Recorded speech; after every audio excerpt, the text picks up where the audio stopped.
Hello, everybody.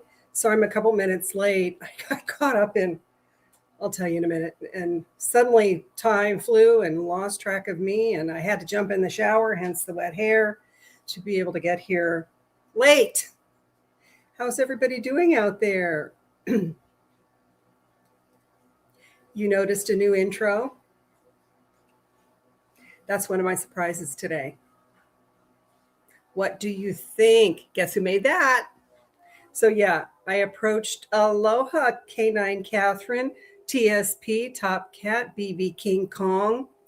I approached our filmmaker, TSP, and just said, make me something new.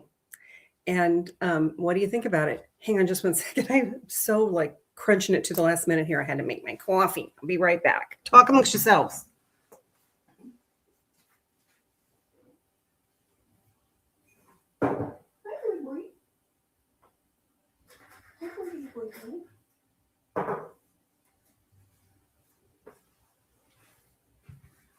Okay.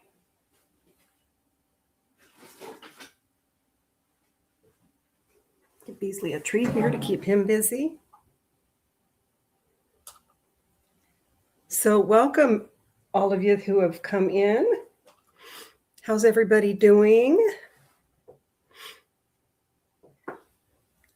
Did you grab your coffee? I have so many thoughts running through my mind. And then I went looking for pictures. I was thinking of doing like a little slideshow of kind of a retrospective. Oh, it's still dark over there in Hawaii, I bet. Yeah, come back when you made your coffee. I was diving through my year last year and doing a little retrospective of, wanting to do that. And then I just like, okay, I don't have any time to do any of that. So I spent all this time jumping into my photos, but I recommend doing that with your phone because you're taking photos of highlights and beautiful times and things that you're proud of and people that you love and all that kind of stuff. So yes, Top Cat, you caught it. It's a new intro. Come on. Of course, I'm talking now. So Mr. I've been so chill and quiet is now wanting my attention. All right. We're going to start with, before we go into our guest, we're going to start with, probably going to start and end with this poem today. So we're going to start with, in honor of the new year, new beginnings, we're going to start with this poem by David White. And we're going to have him recite it to us in his own words, the author of this poem. And just take this in. I remember the image of Moses before the burning bush, and the voice saying, "Take off your shoes, you're standing on holy ground." And I suddenly turned my mind while I'm sitting on my Seiza bench facing this wall towards Moses, and I suddenly realized what the moment to breakthrough was. Not only was he standing on holy ground, but he had been every step of his life, actually. Even without the burning bush in front of him. He was taking the only step he could take, through his difficulty, through his troubledness. Start close in. Don't take the second step or the third. Start with the first thing, close in. The step you don't want to take. Start with the ground you know, the pale ground beneath your feet, your own way to begin the conversation. Start with your own question. Start with your own troubled question. Give up on other people's questions. Don't let them smother something simple. To hear another's voice, follow your own voice. Wait until it becomes an intimate, private ear that can then really listen to another. Start right now. Take a small step you can call your own. Don't follow someone else's heroics. Be humble and focused. Start close in. Don't take the second step or the third. Start with the first thing, close in, the step you don't want to take.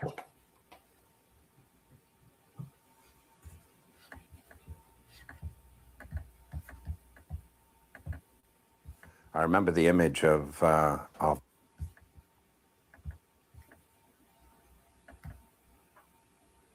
right, David White, start close in. Has anybody heard that poem before? It's really a perfect one for starting the new year, taking that first step, the first step you don't want to take.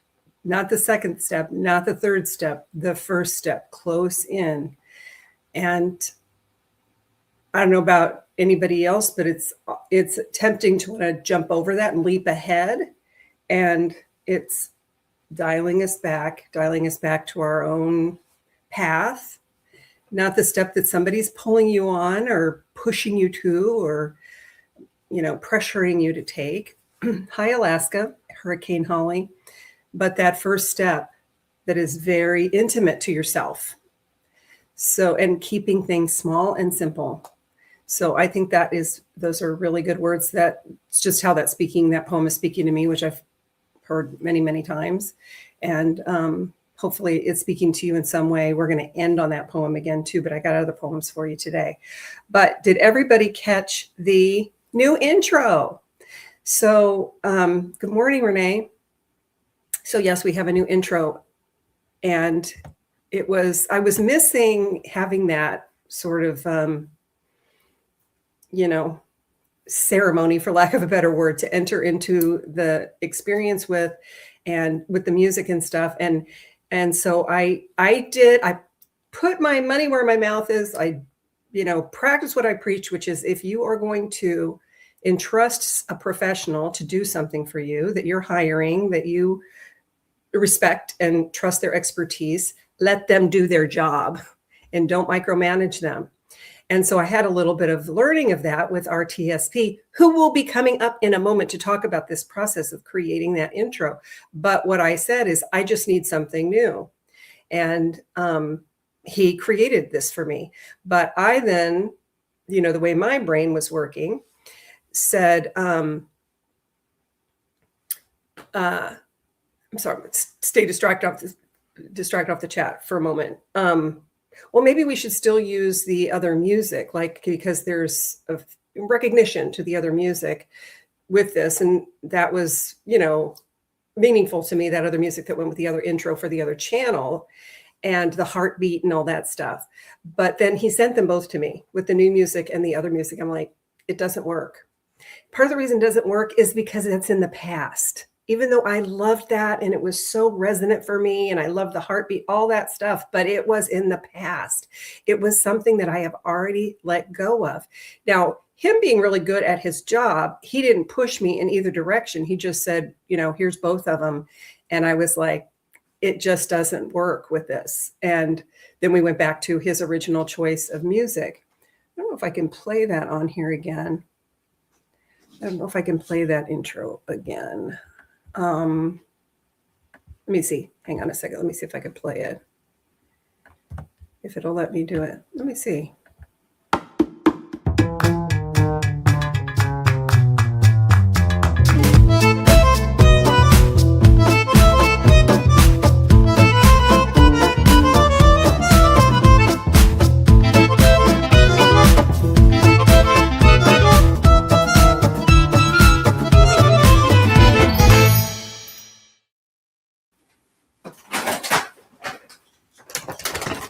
Sorry, I have to jump up and grab easily. Treat. Sit. Be a good boy. Good boy. He started whining over there. So I give him a treat. Anyway, isn't it cool? Let me go back to this. All right. Isn't it cool? And I'm not going to play it with the other music because we're moving forward. We're starting close in and stepping forward. Okay. So I wanted TSP to come in on here and talk about that creative process, because that's part of this moving forward this year is creativity and inspiration, things like that. So without further ado, I'm going to bring TSP up to the stage and he'll be available for Q&A about that. But I really just wanted him to talk about that process when somebody comes to you and says, make this for me, do something for me. Like, where does he begin? Where does he start? How does he create? And we'll open it up for Q&A as well. So without further ado, let's bring the society page to the stage. Hello. Happy New Year. Happy New Year. Happy 2026. I know this is the first time I think I've seen your face for a while. Yeah. Yeah, it's been a while. Yeah. But yeah. Did you have good holidays and all? Yeah, we were all kind of sick, but we made it through. How about you? Yeah, I kind of followed all that when you guys were all getting sick in the house slowly. Yeah. We had to improvise a lot. I've stayed healthy. I can say that much, which, living alone helps that, right? So, yeah, you're not as exposed to all the germs out there. Yeah, exactly. So no, it's been good. I know you've been cooking a lot. TSP and I share a lot of whenever we're making stuff, we send pictures back and forth of food. And he's been making all these like fantastic crackers. He's like the cracker king right now. Baking all through the holidays, especially. Still, I've gotten into just doing my weekly baking myself. Like anything I need baked goods, I'm trying to just do myself. So that's exciting. You want to share what you've been making? These crackers look so amazing. Well, you and my sister-in-law both inspired different types to get me into making crackers because I love that kind of snacky stuff anyway. So, and she was making like a sourdough discard type of cracker, right? And then you sent that one recipe out. You talked about it on one of your live streams with the thyme and cheddar one. And I've taken that and made it a few times and improvised and tried different ways of baking it or making them thin slicing, all that kind of stuff. So baking is fun. It's science. It's an experiment a lot of times. It's a lot of science, isn't it? And math. Yeah. Yep. So that appeals to me. So I love to cook as well, but baking, I kind of have to be ready to do it and wrap my mind around it because you want to do a good job and you're not always going to do it right the first time and that kind of a thing. So yeah, it's a lot of precision, and I tend to rebel against that. Like, I want to add this, I want to add that, I want to tweak this, and then I screw myself over. That's the huge difference between baking and cooking, right? It is, totally. Yeah. So let's talk a bit about, a while back, I approached you about doing this new intro. And then, so I just want to hear you talk about like what that process is for you when somebody, and what's it like working. Let's talk about what it's like working with people that give you that freedom and working with people that don't give you that freedom and what it's like being on that end of it. Sure, I'll have to scrape the cobwebs off. It's been a while since I've done some projects for other clients. But yeah, over the years, I've mostly done work for clients. So, looking back at all the creative work that I've done, if you were to total it up, like a lot of my personal stuff didn't come until later when I did the society page, and then I had full editorial reign, right? Sure. And it almost reminded me going like, oh, wow, this is kind of nice. I don't really have to pass this by anybody. And I wasn't really used to that. I've always done it, but it's, it depends on the client, depends on their level, their comfort level, their knowledge of who you are and how you work and all that. And you have to earn that, that's definitely an earned thing. And a lot of times you can just earn it just based on a reputation, which I've done. I've gotten hired on reputation alone. Gone in, and it's even surprised me, like all of a sudden, like we're headed out of the country and I'm just meeting these people and they've just seen some of my work. I'm going like, yeah, there's a lot to learn here because I don't know these people yet, right? So so you're that's a big part of it, is establishing the relationship, the trusting relationship that you need on both ends of that. Yes, absolutely. So boy, it's run the gamut as far as like I've definitely felt frustrated at times where I wanted to bring sort of a certain vision to something, and some clients just, a lot of it's personality and it can be ego and it can be a lot of things. And so sometimes you just have to, it's all like a give and take thing. And what they, with some people, what they say is very true, is like, it's the way that you sell your own ideas. And sometimes you have to sell an idea like it's somebody else's idea, like it was your client's idea. Oh, yeah. Or it's sell or have them buy in on it a certain way. So yeah, so that's certainly, that is more common than you would think, actually. So, Like you have to somehow turn it around like they came up with the idea, even though, I mean, that sounds to me pretty exhausting. like, or at least they're part of it. Like they want to feel like they're part of it, right? Part of that creative effort. Because this is the only time did you do that with me? No, it's fun working with you, and that gets to like just getting to know someone over time, and just watching your live streams, just really getting to know who you are. And again, on that first video or the first intro that we did for your other channel, I felt like my memory of it is that it came together pretty quickly. Very few tweaks. We had to tweak some stuff, and we tweaked the colors. I remember that doing some tweaking with the colors, but the music was just like nailed. Yes. Yeah. And quite honestly, the one, if I really think back, where we started with your original intro for the other channel, color wise, I think is where we ended up color wise with this one. You're right. Yeah. You started with a lot of these pinks and oranges and stuff in the other one. That's right. Yep. Yeah. And then I just added a movement. There's a little added movement and I sped up some of the spinning stuff, flowers, just to match the music, just to kind of hit the rhythm a little bit more. So did you in this one? So let's break it down. You coming up with this new one. You were inspired by the other one because there's a lot of the imagery that comes over. So that was intentional, so that there was like a brand recognition. You said something like that to me in an email, like yeah. Well, or whether that was really all that conscious at that point, because we didn't know we were going to go do another one, really, right? So but then when I did the second one, it kind of made sense. Well, really, I'm remembering as I'm talking about this, right?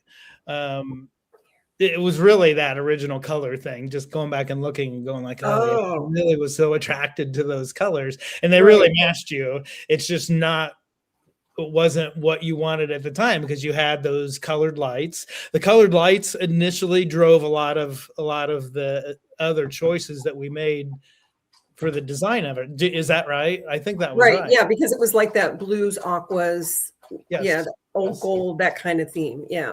Right. So yeah. Like I said, I'm kind of remembering it all again. But and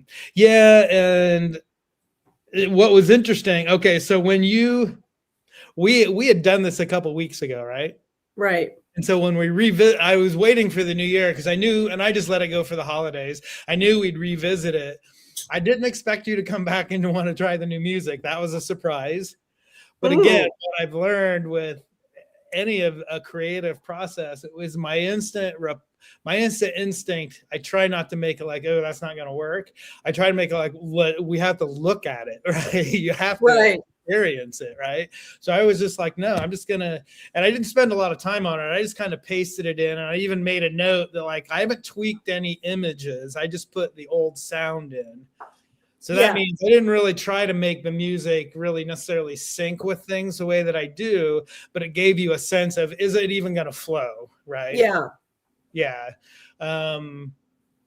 And I didn't think so when I sent it to you. I'll be honest. And my fingers were crossed. I was going, I think she's going to choose the other one. And then you did. And I was like, yeah, it just makes sense. Sometimes you have to experience. You have to see it. You have to. Yeah. And it was like, it was a real, as much as I love that other music, you could really feel the conflict of the imagery with that. And it would really feel like I'm trying to drag the past into the present. That's what I felt like looking at that. I hadn't thought of that until you said that tonight, but that is another way of looking at it, is you just kind of, but again, I think design wise, people can really connect into it and know that it's you because it has that distinct look and feel to it, So what about the, you hadn't done that before, of like doing kind of like a cartoony images of my face. I mean, I didn't ask for it. I mean, I didn't request anything. I just said, make me something new. And that's what came back. Good point. That was another one where you just kind of have to, again, knowing the client, knowing that you can take chances with the client, and knowing your personality. And then I was inspired because there was one video, it was in your car, and you were just you just were dressed up. You were headed somewhere that day, but you just were dressed up and you looked especially good that day, right? And I was like, and you were smiling, and I was like, oh yeah, I want to try this.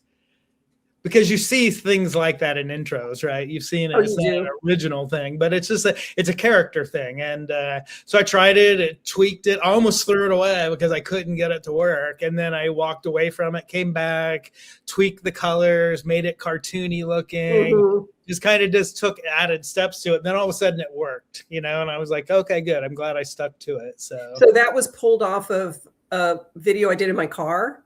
Yep. Just a few frames. Funny. I actually pulled probably like a dozen frames off, and then kind of just pulled them into my program and just kind of say what animates the best, what kind of gives you, and because your eyes kind of sparkle a bit more and you smile a bit more in one. So I wanted to get that kind of animated feeling about it. I wonder if it was the one where I was obsessing about Succession, because I was like so into that. Might have been that one. I don't know. I can't remember exactly what it might have been, but it might have been because you were very animated in what you were talking about. Like, well, I got a little too excited about Succession.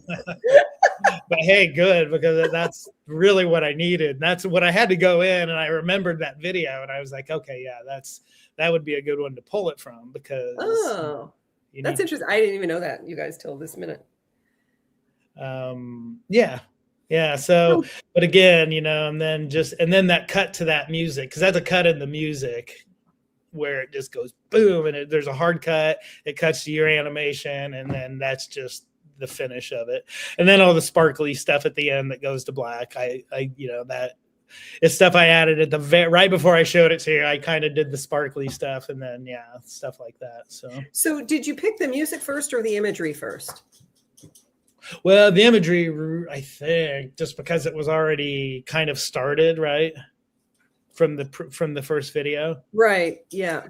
But then, I just went out because I know you and I both we love jazz as well, right? We like jazz.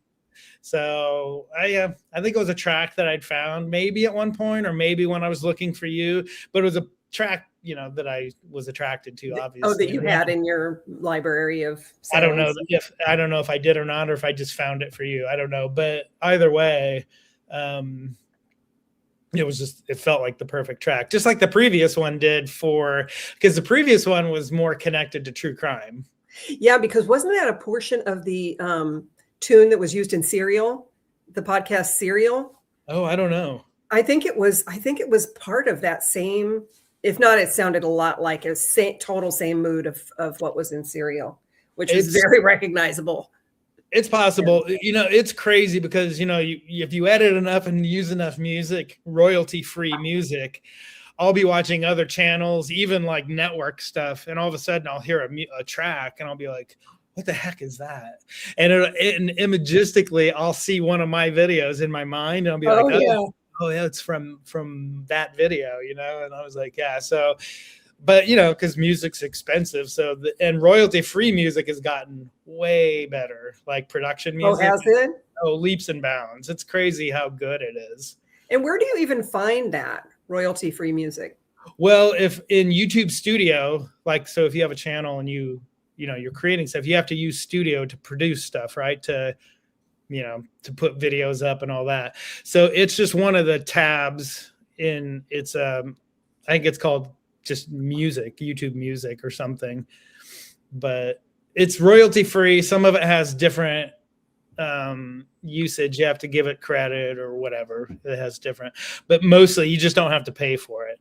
So, okay. So like when I make my shorts, I wish they let me put music to longer. It has to be 60 seconds or less to even be able to put music, but I can find most anything I look for. I mean, it's crazy. I put a search in there to Pat Metheny or whatever. I use a lot of him. And like the amount that comes up is wild, like pretty much assured that what you're looking for is going to be there. It's even if it's like a cover of a song or something, but it's wild how much is there. I have some production music like on CD. It's probably from like the 90s or 2000, all digitized on a hard drive. And I can guarantee you I could go through most of that music and find maybe a dozen things I would use. And that's out of a lot of songs. Wow. That's how bad it used to. It's like everything. It's easier to create. It's easier for more people to create music now on their laptops, right? And so that means you're going to have just way more music. And I'm telling you, some really good stuff. Surprisingly good.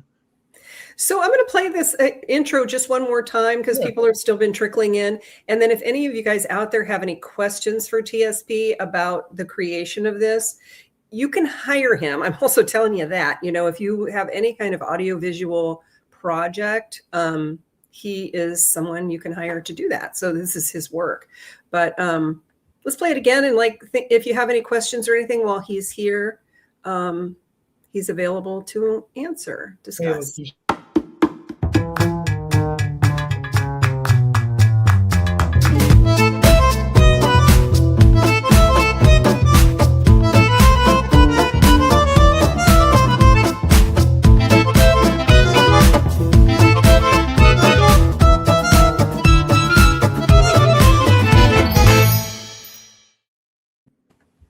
Now I'm laughing because I'm thinking about talking about Succession. It probably was. Yeah. I know, because I remember that one. Like, I'm sort of insane how excited I am getting, like animated I'm getting about a TV show. It's sort of nuts. But so yeah. I see K9 Catherine asked the question. So she said, does music come first, then the graphics? Boy, it really depends. Typically you have like a soundtrack or music or something like that first. I mean, that's typically how I would start. You with the music? Yeah. Just so like that gives you a starting point of like, I mean, you could start to throw in some visuals that you know are going to be in the piece graphically and all that, but it's tough without music. I mean, because music like inspires visual things, right? I mean, right. You know what I have? I have the old one. I'm going to play the old one on here so you guys can get a feeling of the shift, because this whole live stream is going to be about like transition from like last year into this year. And this is actually like, I'm sorry, Beasley. As soon as I'm talking, you're all over my stuff. Okay, here. Oh, you don't want to, he doesn't even want a snack. We're going to play this old one. And just to get a vibe and remember that sound of that and how, and then we'll play this one again so you can really get that transition. And I'm looking at this screen in the background, and it's really funny how it like the ombre goes from the blue to the pink, and I did not consciously choose that. So we're going to do that.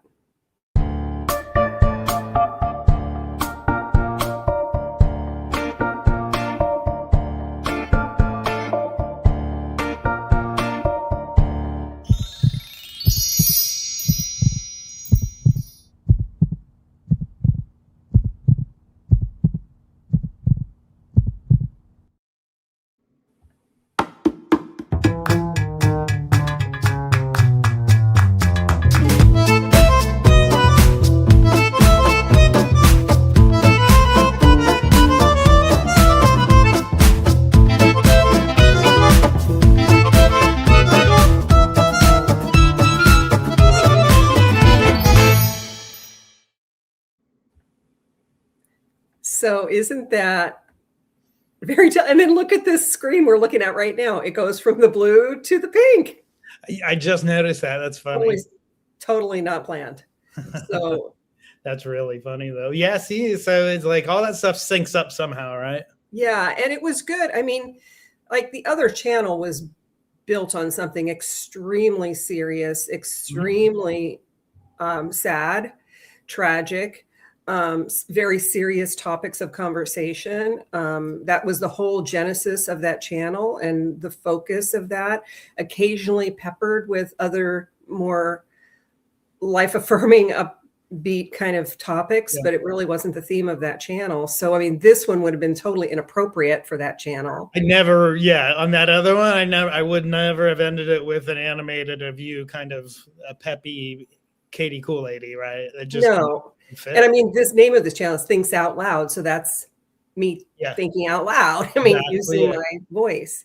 Yep. Sully's saying, love the animation. Alaska makes a good point, from cool to warm to hot. Look at that, the color progression there. Mm-hmm. That's so funny. Any questions for TSP? Okay, hang on. The very beginning of the new one sounds like it's going to into these boots are made for walking, which is also right on point. It definitely has that. Wow. I'll have to think about that. I mean, reflect on that when I listen to it again, Catherine. I don't remember that song. Close, actually. Say what? What did you say? Oh, I said it's remarkably close to These Boots Are Made for Walking. Oh, is it? Okay. I'll have to listen to that song again too. Any other feedback or questions or comments for TSP? Good boy. Yeah, I was trying to think if any more questions. Yeah.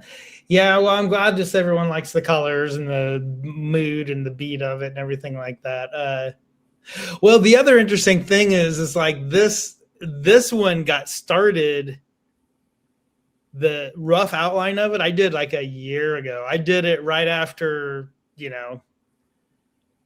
all the when our channels, we took our channels away the first time, right? And it was just something I don't know. I played with it for a couple hours one day. It's obviously after you had started the Thinks Out Loud, right? Yeah, and then I put it away, and then I found it a long time later. I was looking through stuff, and I was like, I barely remembered even doing just kind of starting to put it together. So you jumped into, when we went through that sort of crisis period, yes. You jumped into creativity, which is so healthy and therapeutic. So obviously it was, I've been thinking about that. So obviously it was some sort of catharsis, and it wasn't pointed toward trying to produce something and put it out. It was just doing something, right? Doing something that is healthy and productive and related to everything and related to it, right? It was all, but not related to that. Yes. Yeah. Just call it toxicity that we were enmeshed in. Yeah. Because I completely forgot about it until I found it later, and then had to sit there for a while in my edit program and go like, boy, I don't remember doing that, and, isn't that wild? But it's here, it's a good thing, because then you had brought it up, and I was like, well, shoot, man. I'm like, you're like, I think I've got something. Yeah, because then I approached you and said, I need another one, because I was starting to play the old one just because I felt like I like that kind of entry into a video or a live or whatever. I think I'm going to do this on the intro and the outros, just to bookend the whole thing. Yeah. I just like that. And I think it's just, I like it when I go to other people's channels. It's so like, okay, it's them, here we go. Yeah. And, so this is sort of interesting. So when I showed you that first little rough part, the font that I was using, you were just like, not that font. And I was like, fine. I wasn't married to anything because I just thrown this thing together, right? Right. And then, what was that other part? Yeah, there was another part to that. Then all I did later was change that font, put the messaging in, right? The messaging stuff that goes through at the end of it, and then did the animation, and then tweaked it and kind of tightened it up. But yeah. So cool. Yeah. Did you catch that? Alaska said, I love the portrait effect, Andy Warholish.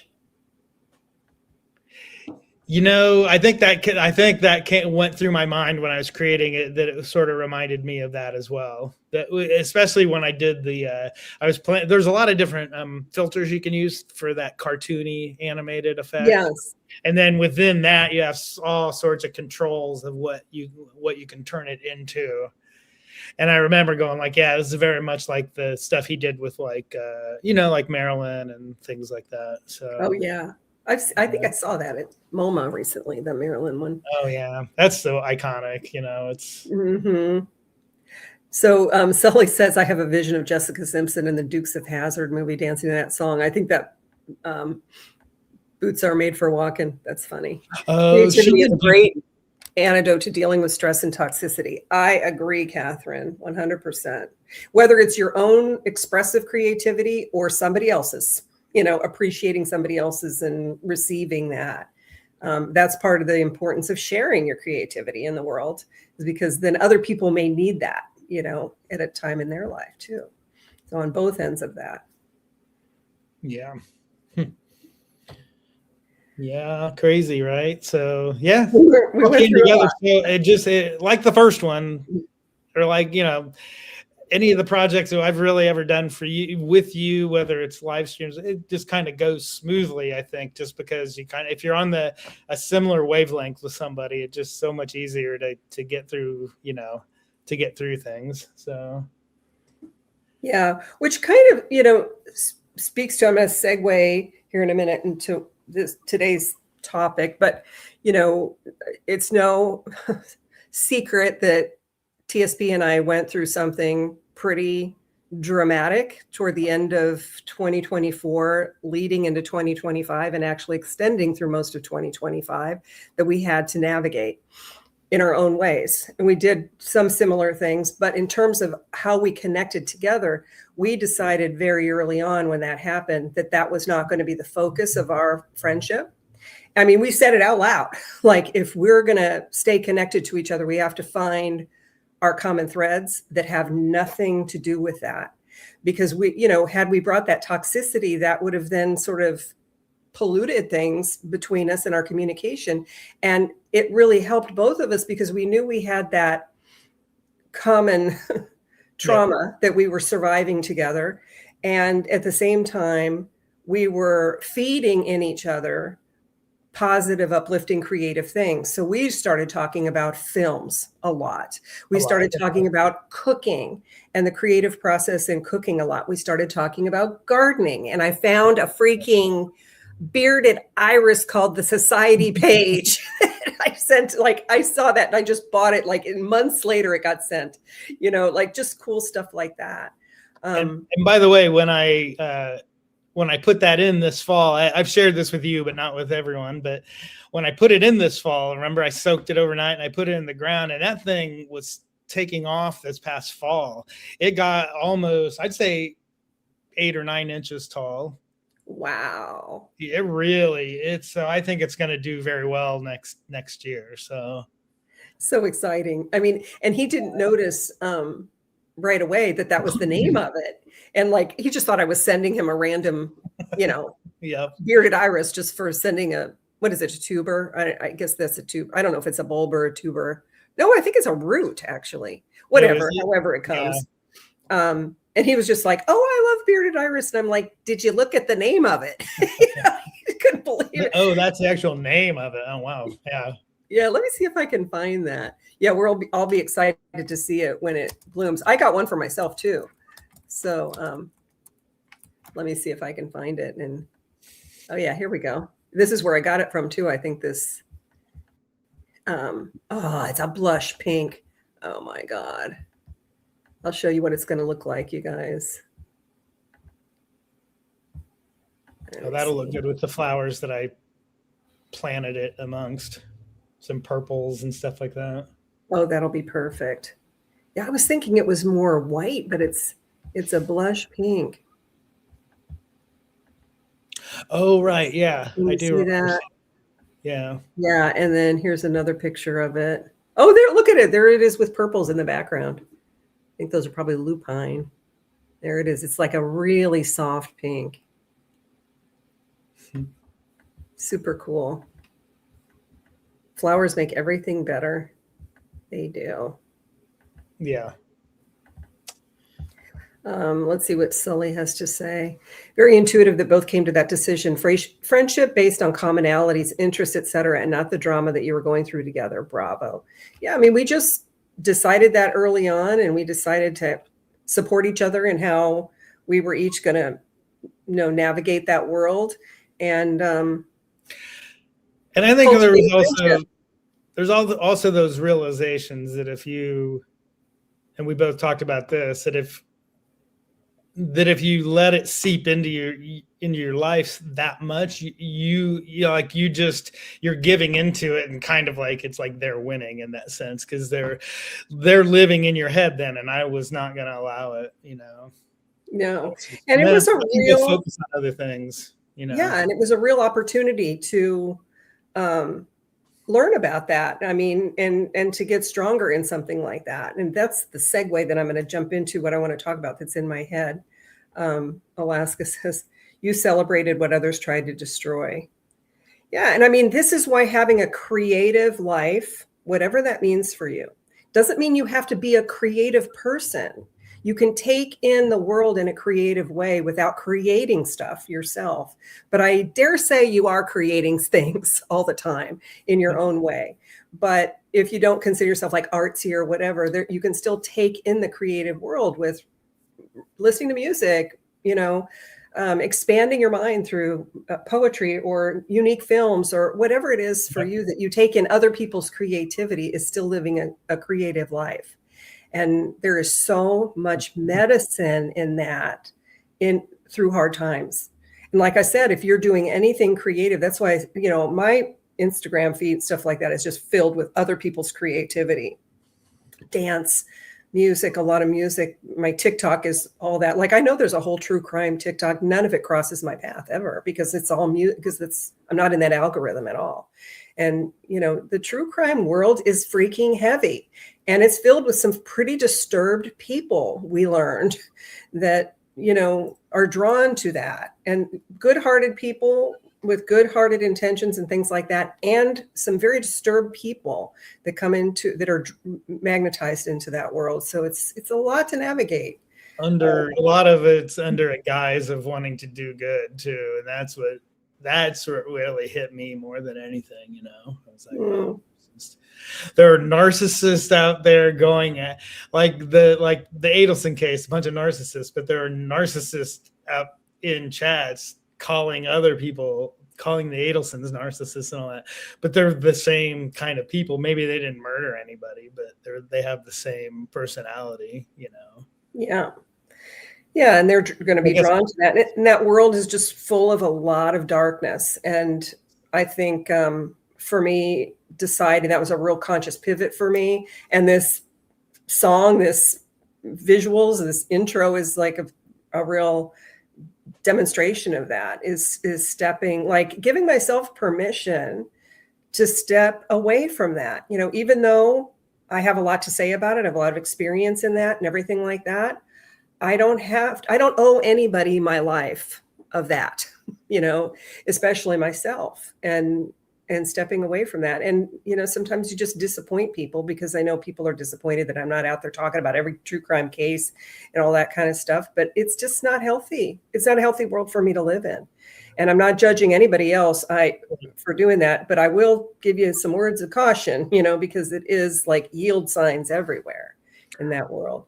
I mean, I even wonder about people like, Joel, or I watch Anjanette Levy, like where she does it every day for her job and has a YouTube channel and talks. I was like, she talks about this stuff a lot, and it has to hit your psyche unless you're just really aware and you're really trying to counterbalance things, but it's still in your, it's a lot to deal with.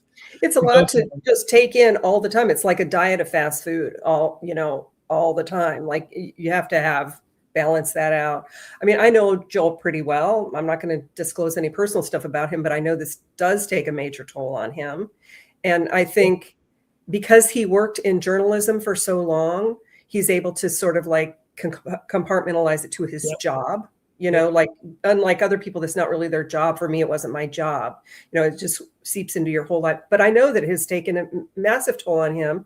And I think for him, a big thing is he has young children that sort of command, you not to be in that space. And I think that is probably really beneficial for him. But I know all of that's taken a toll on him. So, yeah, it would have to. I just like, I've followed a lot of photojournalists in my life. And And there's one that his name's James Noctway, and he shot if you look him up sometime, James Noctway, there's a documentary made about him and all of that kind of stuff.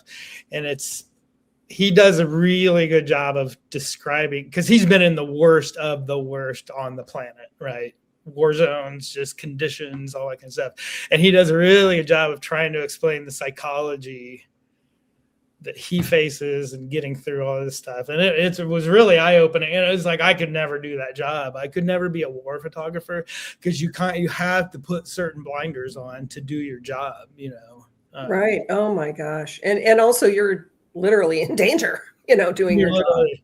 I mean, there's just real quick in this documentary about him, I forget where it is, somewhere in the Middle East, probably.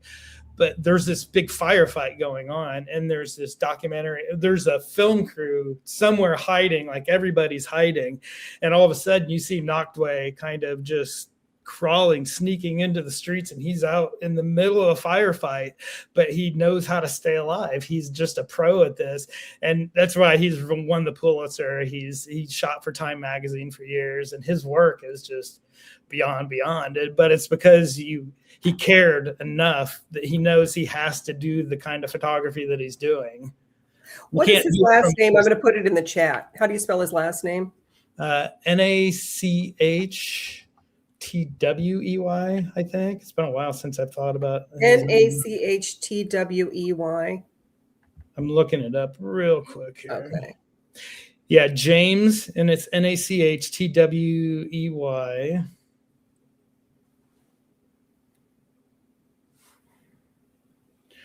I don't even get the name of the documentary here. I have a documentary.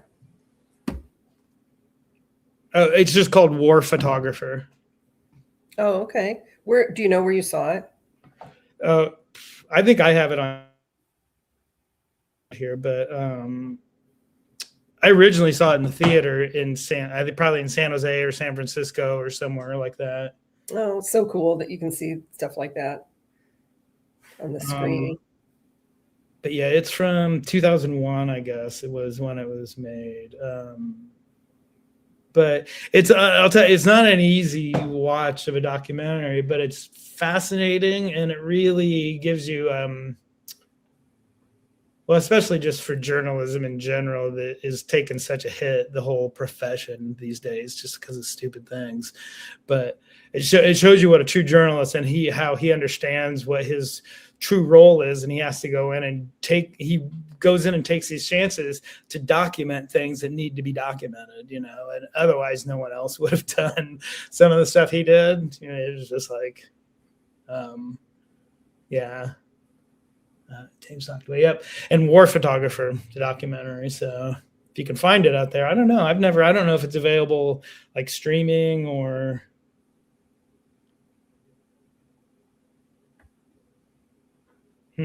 Looking for it that way.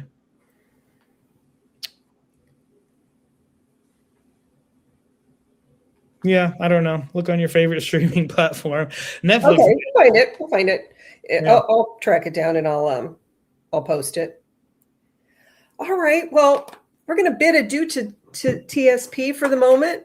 If you want to stick around and if you want to come back up later, but I'm going to switch gears. I'm going to segue into my topic today. Right. Sounds good. Thank you for joining us. And yes, thank you for the intro, and we'll play it again at the end. Yeah, thanks everybody for all the kind words about the intro and all that. Yeah. All right. I'll be listening in. All right. Catch you later.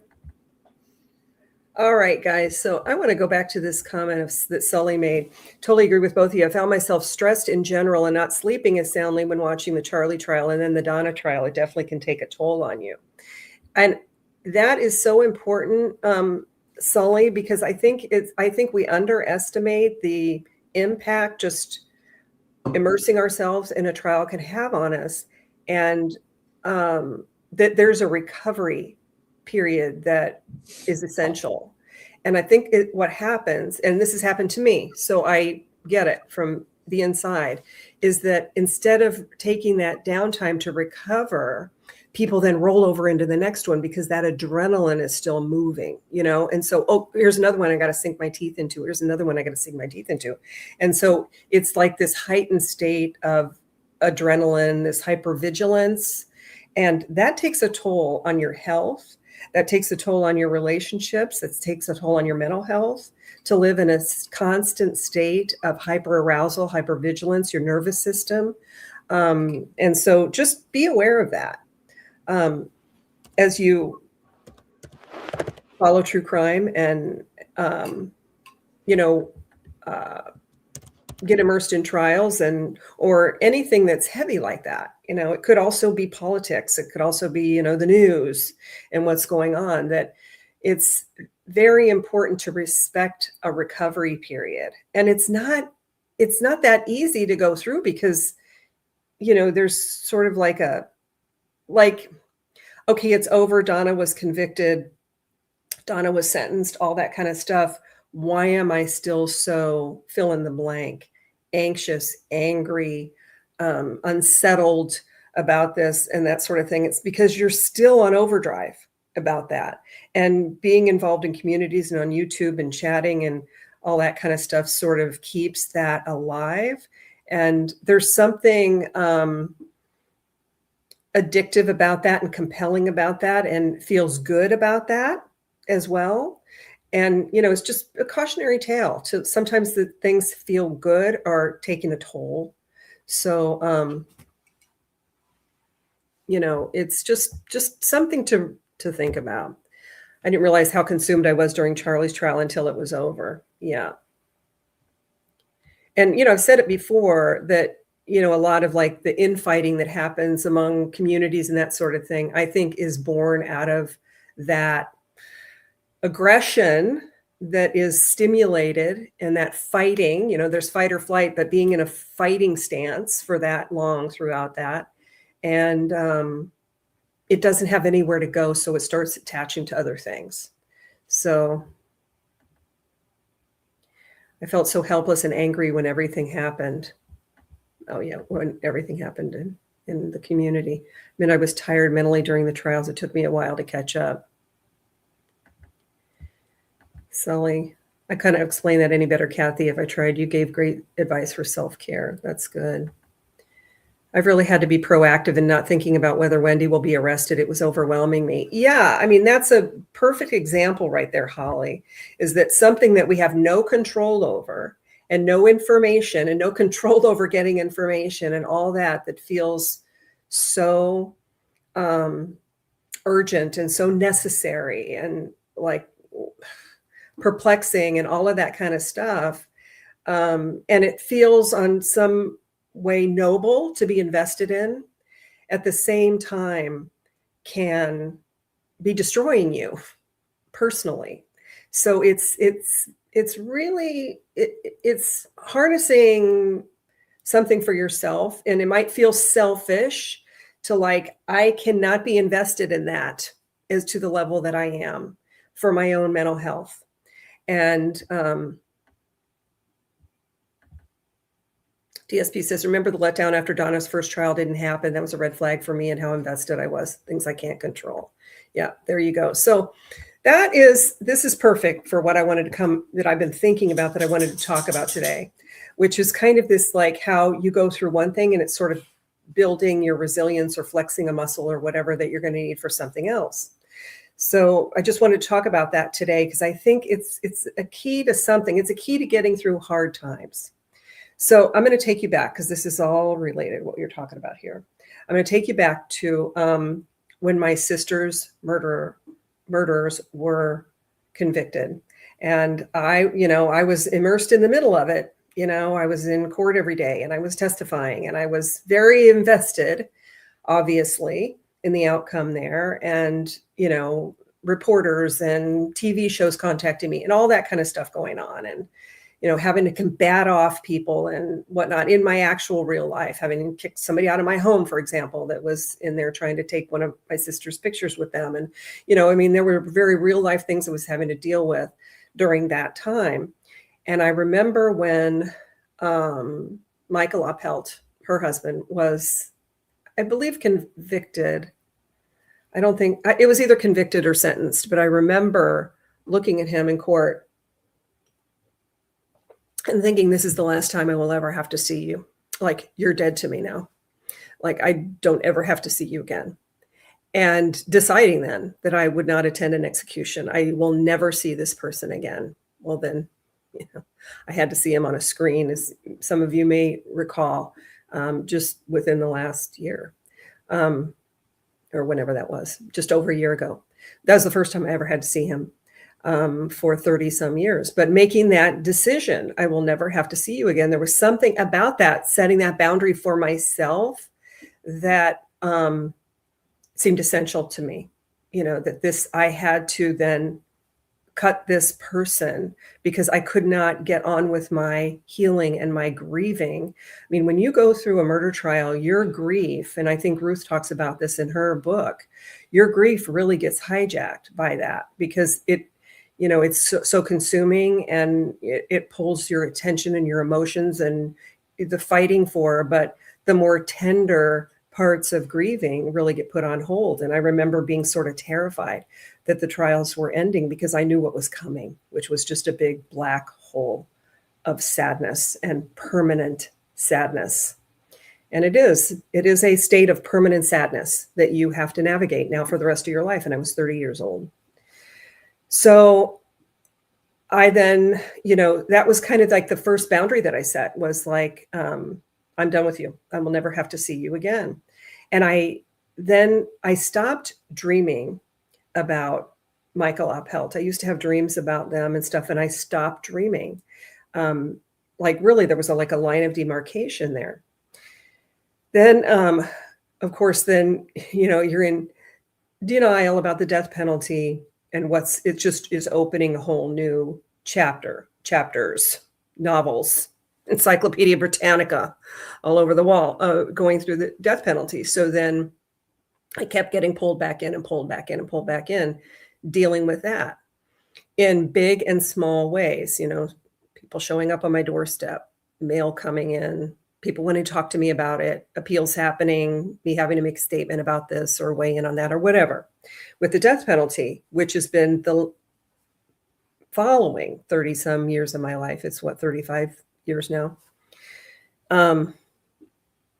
Whatever the math is, since 1991. Somebody do the math for me. So there have been decisions along the way of how to claim my life, how to claim a life that is not defined by that, is not consumed with that. And one of those turning points was shortly after Cindy was killed. I was at my job, and I had heard about this support group for parents of murdered children. And I was just looking for things that were help me. I was out in Arizona all by myself. All my family was back east and back in the Midwest, and I was dealing with everything and everything. And so, I'm a smart enough person to seek out support and help, professional people to help me. And so I signed up to go to this Parents of Murdered Children group. And there were some people there. I don't know if there were any other siblings, but I could go to it. And there were people there that were parents, of murdered children, and there were several people there that were just destroyed. They were, and understandably, they were just destroyed. And one of them said something like, and they were talking about the death penalty and all that, dealing with that as well. And one of them said something in that group, like, if not these exact words, I will never rest until he is put to death. I never went back, because the flavor of that group was that, at least that night, of that meeting. And I thought, this cannot be my life. I'm way too young. And to say I will never rest until, and look at me 35 years later, it's not happened. So that would mean I haven't rested for 35 years if I had committed to that. And people do. And you can understand why they do. But I came home after that and I said, I cannot be like that. I cannot have that life. And I cannot be that invested in whether he's executed or not. And at that point, I sort of let go of my attachment to that happening. I've spent 30 some years trying to keep him in prison because the people fighting for him have been trying to literally get them out of prison. Now, the other one died, in case you missed that. He was two brothers, and the other one died of natural causes in prison, but after he was let out of death row into general population with the potential of being paroled. So, I mean, it's been more like keeping them secured in prison than being executed. And so, I went from being an advocate of the death penalty in our cases because when they were sentenced, the only two options were the death penalty or life with parole, and they were in their 20s. So life with parole could mean they could be up for parole in 25 years. So, I mean, it was a no-brainer. The death penalty is the only thing that's going to secure them forever in prison.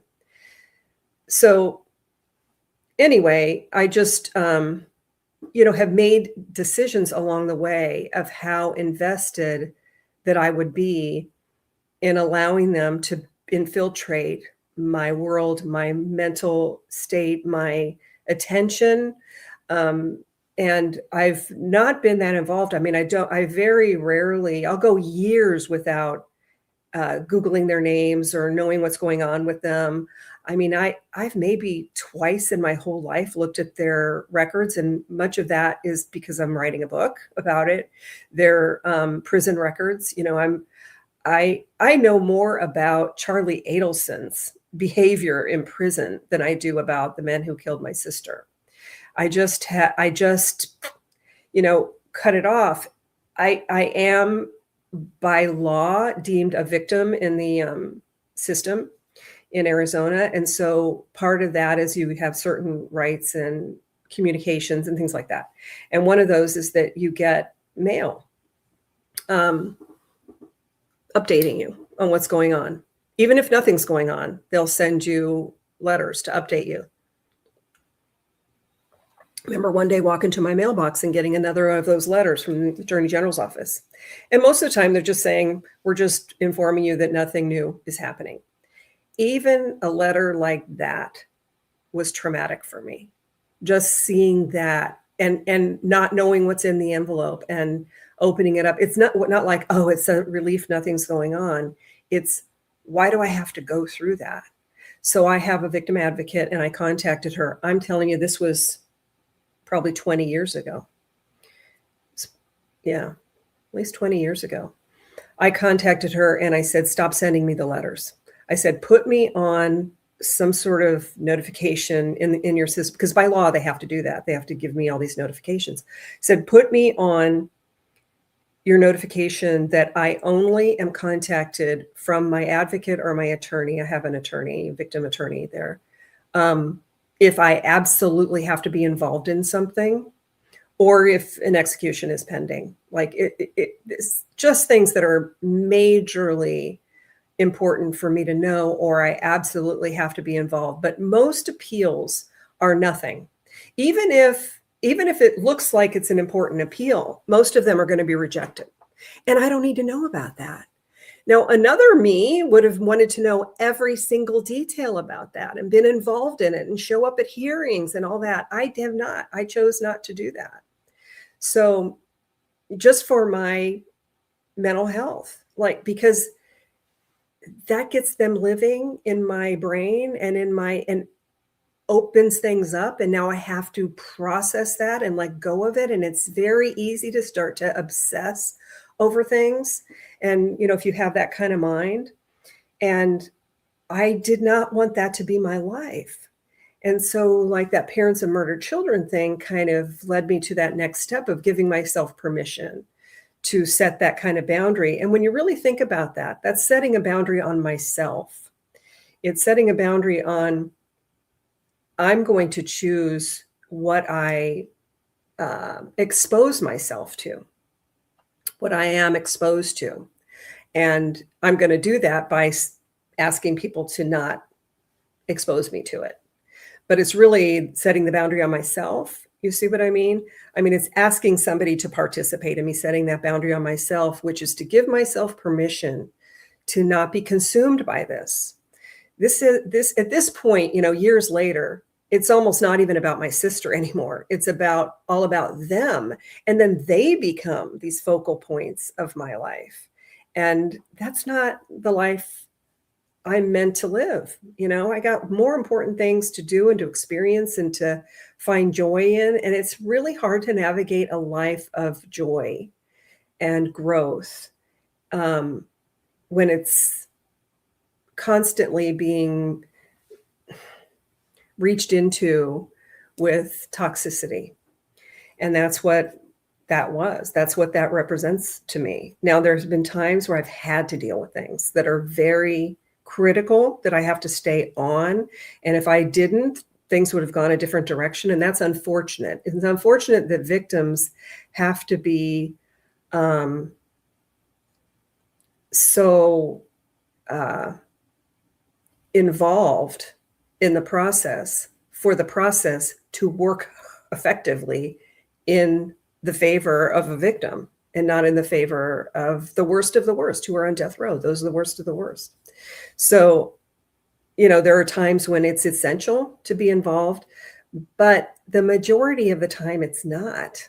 In 35 years, everything that's gone on, the majority of the appeals and stuff like that are not essential for me to, they're rote, they're more like procedural, they're more like legalese and stuff like that. They're sad that our taxpayer money goes to a lot of well-paid people to be doing all that arguing and all of that on the behalf of these murders. But it is even if I can feel myself right now, even talking about it, that can start hijacking me, thinking about how much attention and support and financial support and that sort of thing these people get. And it's significant what they get. Millions of dollars go there. I mean, even that I have to divorce myself from thinking about because there's nothing I can do about it. There's some places where I can affect change, but not at every junction. And obsessing about it certainly doesn't do that. Obsessing about something that I can't change, that's just the way the system is now. I've tried to bring awareness to it, thinking that at least awareness gets out there in the world, that trickles down somewhere. But, it's just not my destiny in life to wear that mantle all day, every day. Or the majority of my time. And I think that a better use of my purpose in life, and a better tribute to my sister, a better tribute to my family and my lineage is to be a person who can live a happy, fulfilled, joyful, growth-oriented life in spite of these things that happened. So that's valuable. That's a valuable presence to have on the planet. And to me, that is as valuable as walking up and down the street with a picket sign, protesting against, injustices that happen with murders. Now, you've seen me navigate this because I do fall into cases sometimes. And so I have to set some hard boundaries on myself to not go there because it's very easy to fall into that and get consumed with that. And it's not the healthiest road for me. And my health reflects that and that sort of thing. So all of those skills of setting that kind of boundaries on myself and compartmentalizing that. So yes, Michael Appelt is still alive. Michael Appelt is still living on death row, the watered down version that is in Arizona now. Michael Appelt is still appealing. He has exhausted his appeals, but he's still appealing. I don't know where he's at right now in it because I really don't obsess over it. And I don't go searching for it all the time. I wait for them to contact me. And then if it's a need to know basis, then and my attorney's very good at that. She will only contact me if I really think you need to know that this is happening. Or I think you need to be involved, and she's very good at gauging that. So I trust her. on that. Thank God I have the same attorney. I've had two, both have been excellent. So throughout this whole thing in Arizona. So I have learned to wall that off. So I just developed skills early on. As a fairly young woman in my 30s, to create a wall where that lives behind that wall. It exists. I know that it exists over there, but to not allow it into my sphere, not allow it into my day-to-day life, into my thinking world. I do have a skill that can do that, that was developed by necessity for that. I don't think I had that skill before making these decisions about giving myself permission. My dad was different. He wanted those letters. We didn't even talk about it that much. We didn't talk about, unless we had to, what was going on in the case and stuff like that, and the death penalty appeals and stuff. My dad and I didn't talk about it that much, but he did want to get information. Now, he didn't go online and search for anything or anything like that, but we just handled that differently. But for me, knowing my personality and all that, that how consumed I can get with things, that I needed to be strict with myself. Little did I know, I'm in my early 30s or whatever, developing that skill, making those decisions, that I was going to need that many years later, decades later, with what happened in 2024 with this whole online community. I was contemplating this when I was looking back at the last year, because all that was still going on. And I don't really want to talk about that. You guys know what happened, but like how I coped with it. Because those skills that I developed early on that have just been sort of operating in the background of my life, like an operating system in the background of my life, were required to be ignited here. And a difference, it was actually kind of elevated. I'm not saying that those people who came after me are murderers or like that. I'm not saying that. But I am saying that I had to put them in the same place. I already had a wall there that would, see what I mean? That was erected for things like this years ago. So I had to just place them there so that I could get on with my life. The difference, however, was this was escalated. When I got to thinking about like the difference of this, it was actually more challenging, because I would say dealing with, death penalty appeals and murders, and people fighting for them, they haven't spent these decades intentionally trying to harm me. I'm just collateral damage in the quest to help them. You see what I mean? Like their focus is to save themselves, these murderers, to save themselves or people saving them. That's the focus.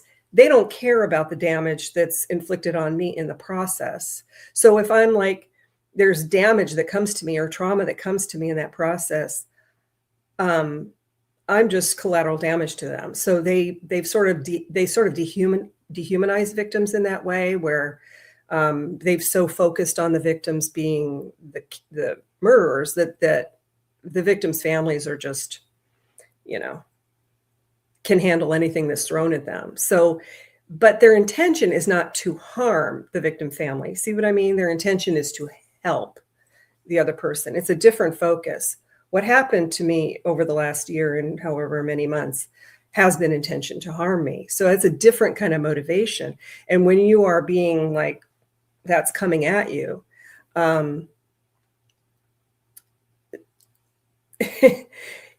it's good to have some skills to deal with it. So I didn't realize that I already had a support system in myself to deal with that. When I started receiving help for that and advice and counsel and that sort of thing, which just people over and over and over were saying, ignore it, ignore it, ignore it. Don't engage with it. Don't go looking for it. Just, stay focused on yourself, stay connected to people that you trust and get you and love you and care about you, and wall that off. I realized I knew how to do that. So that which happened in the past was preparing me for what happened much later. You see what I'm saying?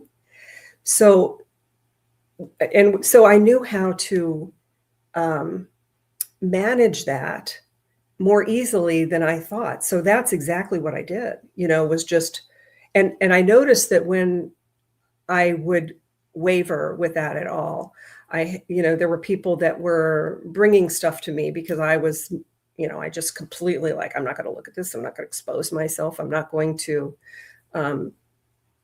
consume this. But, it's hard to when it's coming at you from all different directions. And like I did back in my 30s, was to say, only bring this to me if it's something I need to know. Well, there were people that their definition of what I needed to know was different than mine. Okay. And at some point I just realized I don't need to know any of it, and that was when I was really getting healthier, was I just don't need to know any of this. I don't need to know. You don't need to know this. So if if any of you have dealt with people that are handling their own emotions in a very dysfunctional way, which is targeting you, or,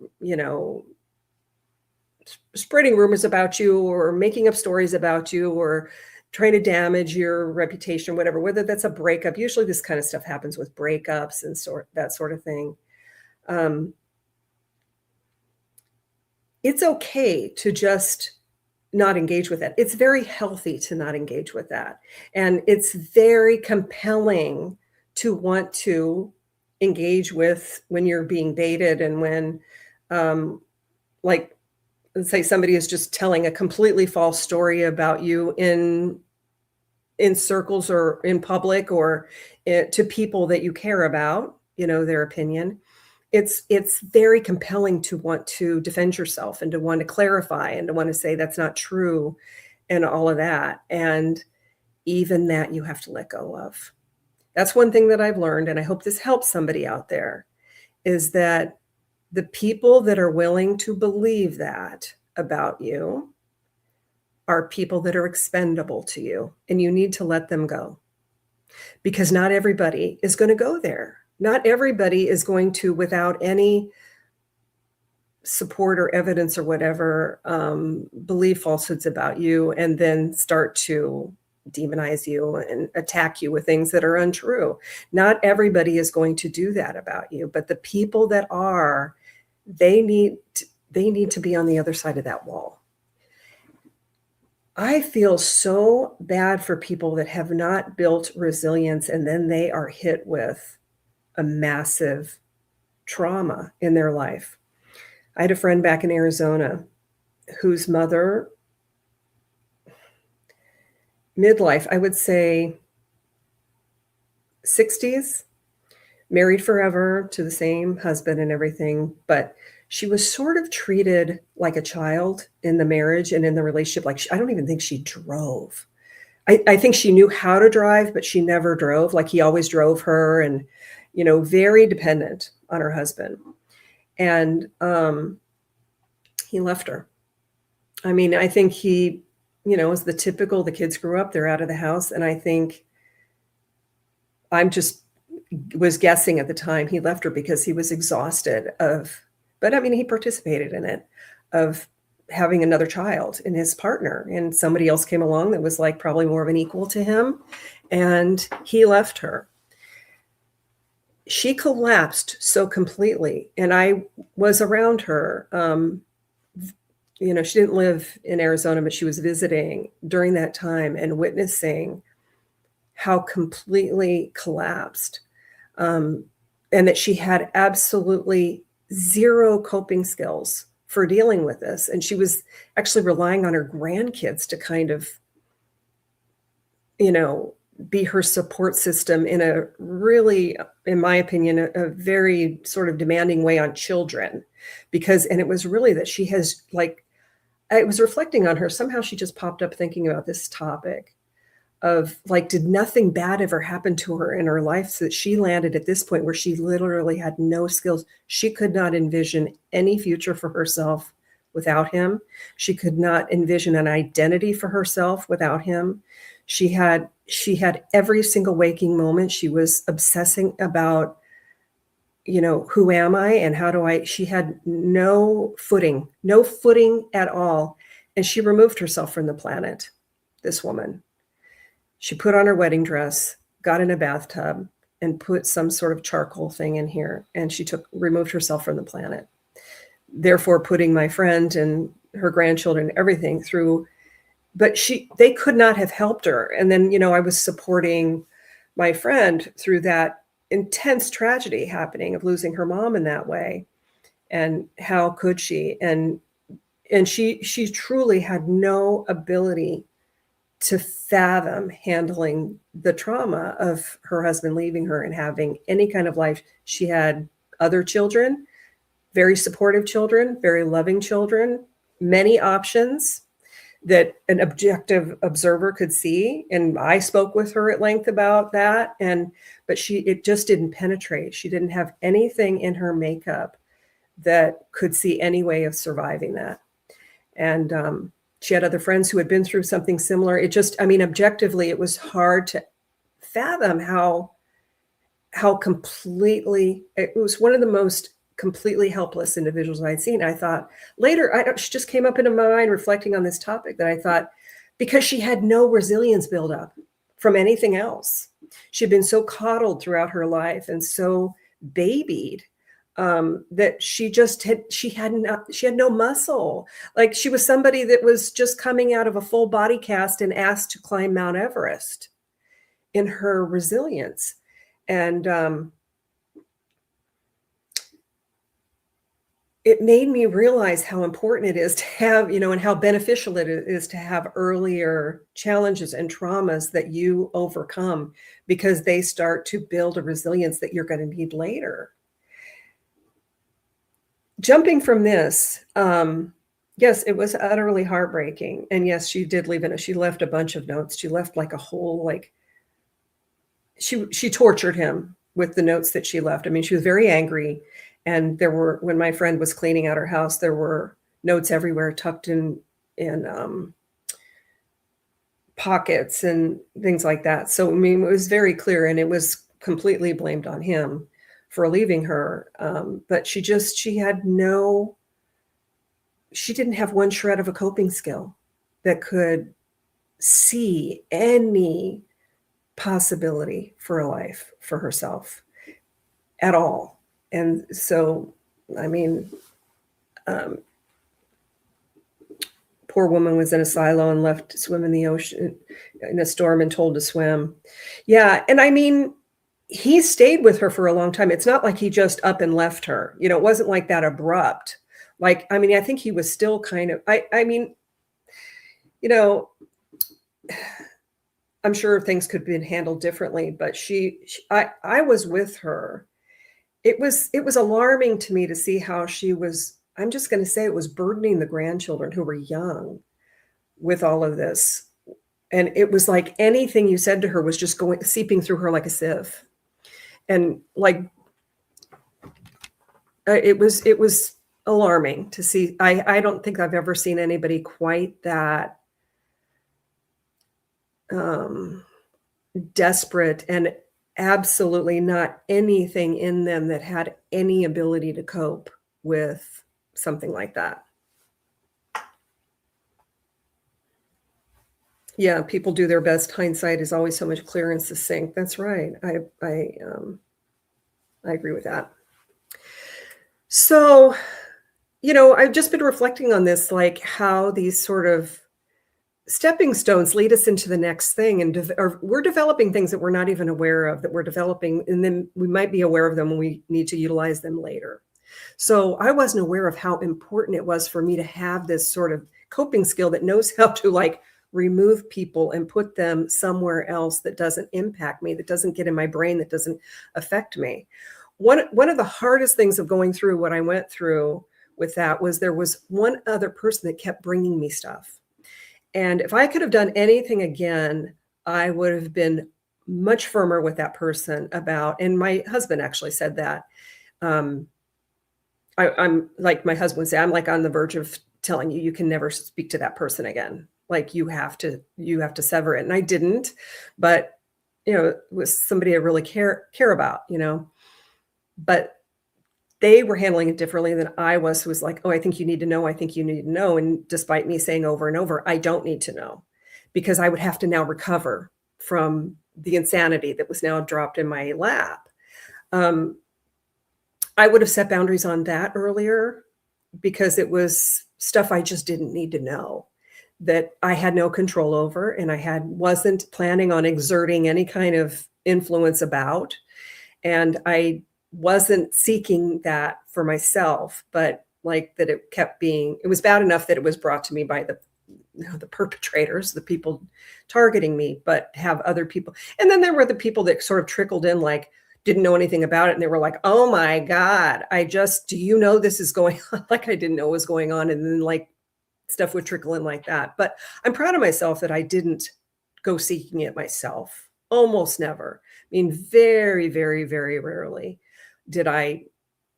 And when I did, I got stung. I put my hand on a hot stove and got stung and pulled back, so I learned from that. But I mean, so I developed a discipline. Again, the boundaries on myself. This is what's so important. I'm going to go back and read comments later, you guys, because I'm just sort of like in this groove. The discipline aspect of that, because like when somebody is coming to you and saying, oh, you need to know they're now saying this. I was concerned about when our daughter was being brought into it. Things like that concern me. And that like, I need to pay attention to stuff like that. I was concerned at some point, was somebody going to come and kidnap my dog, honestly. And so I was hyper vigilant about that, going outside with my dog. I mean, I should have never felt that way. But, there were things like that, when it's, vulnerable beings around you that you think could be vulnerable, because people are crazy and people were being incited to craziness through this, and bald-faced lies being told about me to incite them, and they were escalating. So, it's a scary place to live, but I'm not a person who like wants to live in that kind of fear and hypervigilance all the time. I just don't. So I started developing a discipline of, if I'm, enticed, the baiting that happens. I'm sure many of you have been in situations where you're being baited, because ultimately people like that are just really desperately want your attention. So,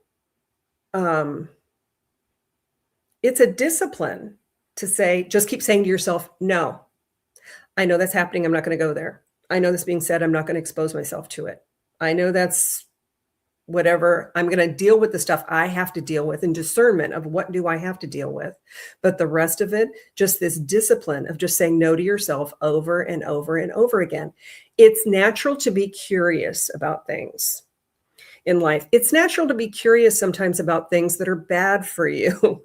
It's natural to be curious and enticed by things that are toxic to you. That's human nature, to be curious about stuff like that. And that curiosity to start pulling you in that direction. And I'm telling you, there are a lot of things in this world to be curious about and to redirect your curiosity to, other than things that are going to harm you by sticking a toe into it. Like, I don't want to be curious about what a poisonous mushroom is going to do to my body if I taste it. That's kind of at the level this was for me. I mean, John, my husband, kept saying, this is toxic. Do not expose yourself to this toxicity. This is toxic to you. And I could feel that. And you can feel it too. When something is toxic to you, a relationship or whatever it is, if you have a toxic reaction to something, you feel it in your body. I could feel like my pulse rising and my body contracting and things like that. That's your signs. This is not a healthy place for you to be. But, it's interesting how sometimes our mind is drawn to things like that. And so it's a discipline. Like, one example would be, let's say you went through a really nasty breakup with somebody, but you're super curious about what they're up to now. Or like, let's use this one. Somebody really broke your heart. And, you want to see what they're up to now. And then you go look them up online or whatever, you find their Facebook page or whatever, and you see their happy life with their beautiful new partner and all that. And you feel like shit, okay, for doing that. Your curiosity led you down a road that just made you feel bad. And what good came out of that for you? Except for the good that came out of that for you might have been a reinforcement that you needed to withhold that boundary on yourself and get on with your own life and not be revisiting that. So that might be a good that comes out of it, but you know damn well, but like that curiosity pulls you. Perfect example of this. Did any of you follow this case? It happened here in Pennsylvania, and I've actually had a little correspondence with him. What was her name? Jennair was the wife. Shoot, and he's written a book about it. I'm brain dead right now, but where this man, let me just look it up, married forever to she was quite difficult, Mark Gerardo, married forever. They didn't have kids, and he moved to this area in Pennsylvania, Delaware maybe, and fell in love with his boss, started an affair with his boss, but he was still married at the time, Mark Gerardo. And she's a perfect example of someone who completely crumbled, had no coping skills whatsoever, but her curiosity was like amped to the nth degree because she was tucking into his jackets all these surveillance devices and found the mistress and was tracking her car and like just obsessing. And then she would take the information that she got from these tracking devices and these surveillance devices, like sewed into his jackets and everything. And then she would stay up all night listening to these conversations and transcribing them in her handwriting into journals. And I mean, somebody who is like the extreme of someone who has no discipline, no boundaries, no ability to see a life for herself outside of that. And she killed the mistress and killed herself. This woman, Jennair Gerardo. Yeah, that happened like in my state. I mean, that's an example of someone who just becomes so utterly consumed. Now, I'm not saying that he handled it perfectly. I think he's taken a lot of heat for that. And that I can kind of see why he fell out of love with her, because if she went to those extremes, that was in her all along to some degree. He's been very gracious at being, I don't know what the word is, neutral about her, or even made positive remarks about her. I personally wouldn't like that if I was the family member of the other victim, whose name I can't remember. But I mean, that's an example of their curiosity gone wild. And so, yeah, it's just something to think about, is that it's natural to have a curiosity. Like, I know, like, I don't want to say a lot about this stuff because I do have a lot of like hard boundaries around it in my head, but it's a point that I'm trying to make and reflecting on the last year, because I mean, these people went on and on and on for over a year doing this. I would hear, okay, they're talking about this, they're talking about that. And I know most of it was going on Reddit and some live streams and stuff like that. It's naturally curious, like, oh, I really wonder what they're saying. I never went. I mean, I went to Reddit one time, and that was to make reports. That's it. I mean, it was easy for me not to go there because Reddit just feels like a gross place to me anyway. But it's natural to be like, when somebody says that, like, whoa, what are they? Like, what are the tall tales? These fictitious things that are being, embellished into full-blown miniseries, It's natural to be curious about that. What may not be natural to you is to set a boundary on yourself with your curiosity. But I want to just impart how important those boundaries are on ourselves sometimes, and those stop gaps of like, that's not good for me. That is not a healthy place for me to go. It's okay to be curious. Let me find some other place to put my curiosity. Like, let me research something. Let me get obsessed with something. Let me fill my brain. Let me give that curiosity a task. Let me give it something to do, since it's ignited in me and it wants to do something and it wants to research something and it wants to go see something. Let me give it something else. Let me give it another assignment other than that one. So that is a good skill to have. So I developed this. So I was aware, reflecting on this last year, that I developed this discipline on refusing to do that, over and over and over, even though one person in particular kept trying to pull me in.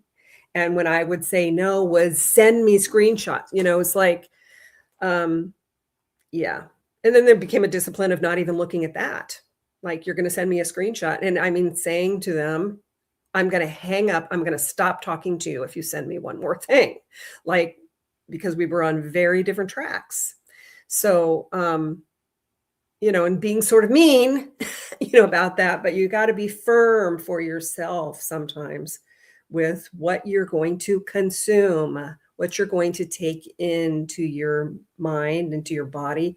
You've got to be firm. My husband's been getting real firm with me about nutrition. Like, I don't want to eat that. Don't bring that home. So he's had to retrain me with our eating habits, which has been good. We've changed a lot of things with our eating habits, but he's had to set those kind of things on me. Like, you can bring that home and I'm not going to eat it. So, okay, well, I'm stop bringing it home then, So, I mean, that's another example of that. But sometimes that feels kind of mean, doing that with somebody. So, but there is a self-preservation, that's essential here. So what I realized is, as I was doing that, as I was just over and over and over setting these boundaries on myself, like, yeah, I know that's going on. I don't need to know. Yep, I know that's happening. I don't need to hear that. I don't need to see that. I don't need to even know about that. And just over and over and over for over a year.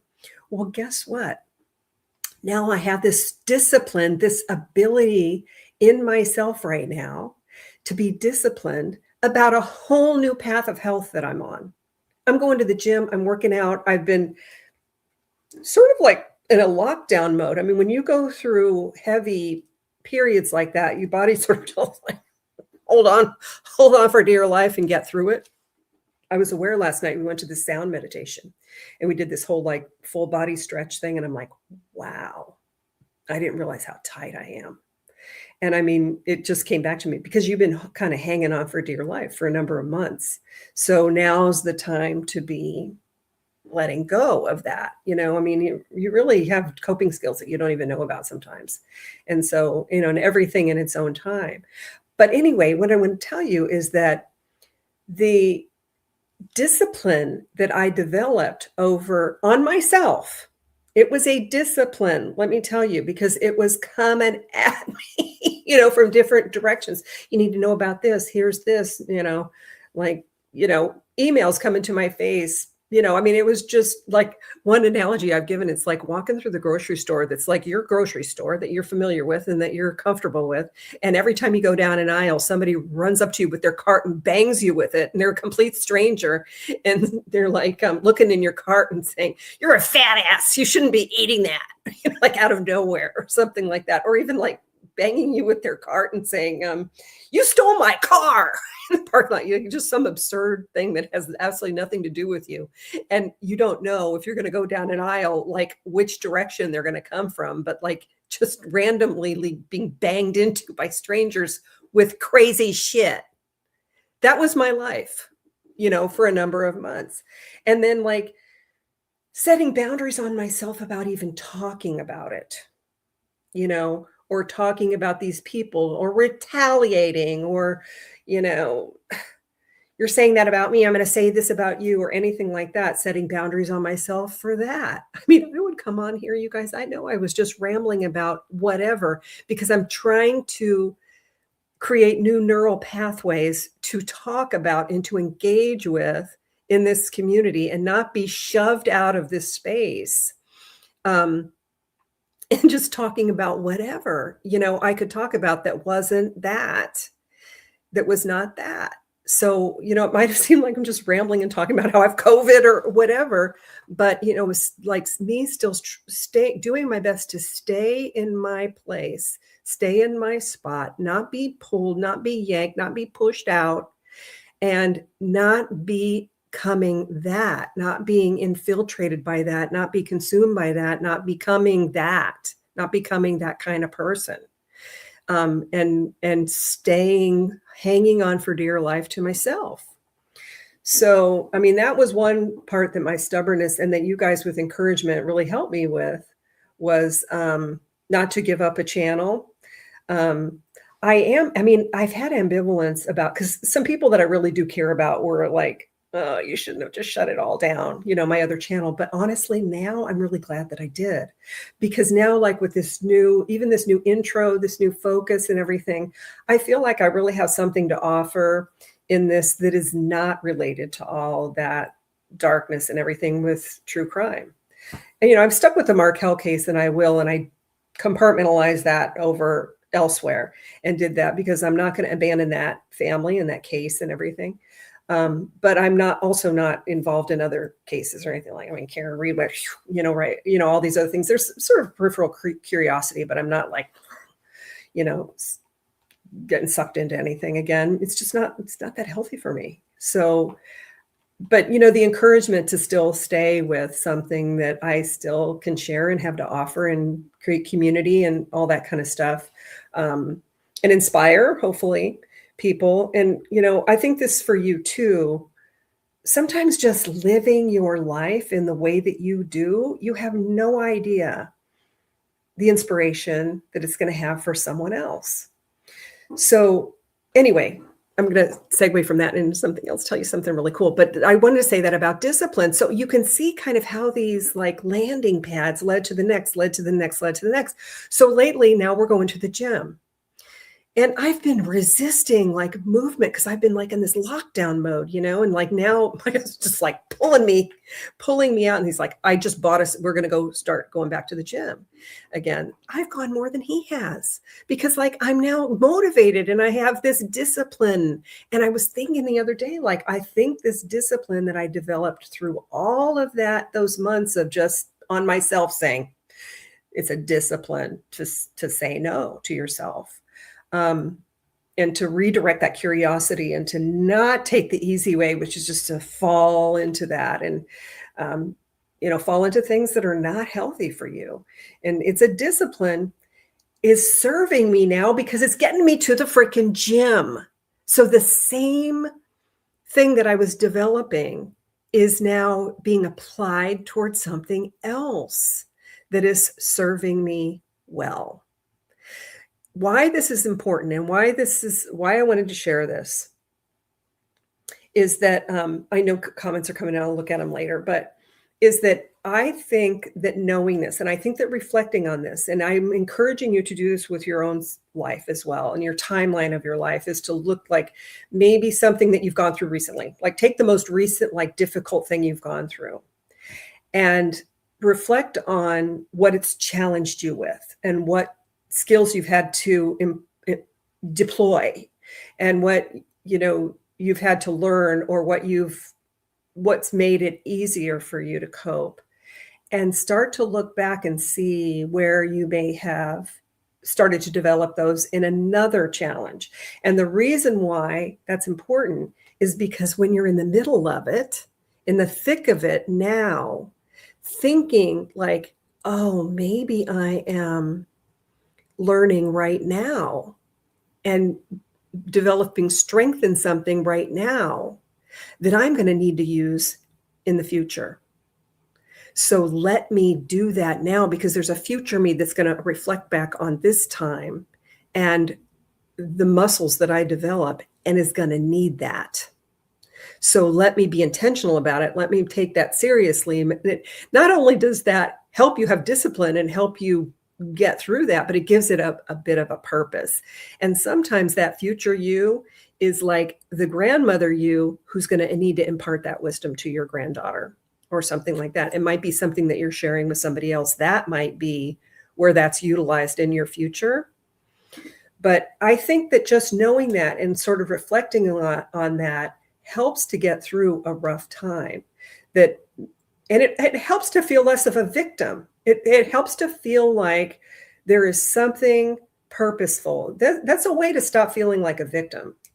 Is like, and when people are victimizing you, I mean, we are victimized in life. I mean, let's make no mistake about it. There's abuse that happens, and what TSP and I and others went through during that time was victimization. I mean, when you're targeted, that's true, but you can still navigate that without adopting that identity and find like, okay, I'm going to become a stronger person from this. And it sort of separates those people out of the equation and more makes it about your own journey and your experience.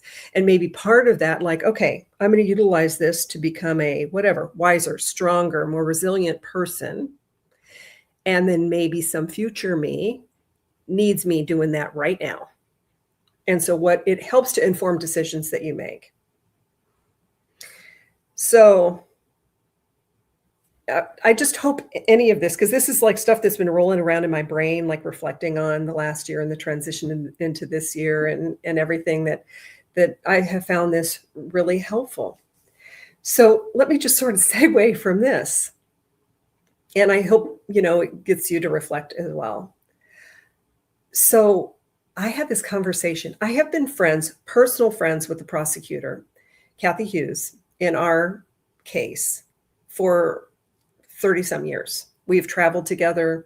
I haven't seen her for 2 years, but we were in New York City together, went to some shows, dinners and stuff like that in New York City. I know her very well.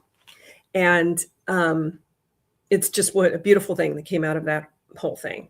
And I'm writing my whole book because of her. And, I visited her at her rental place in Vermont, and I spent a whole 2 days interviewing her. She's going to have a whole chapter in my book. She's one of the best people I've ever met in my life.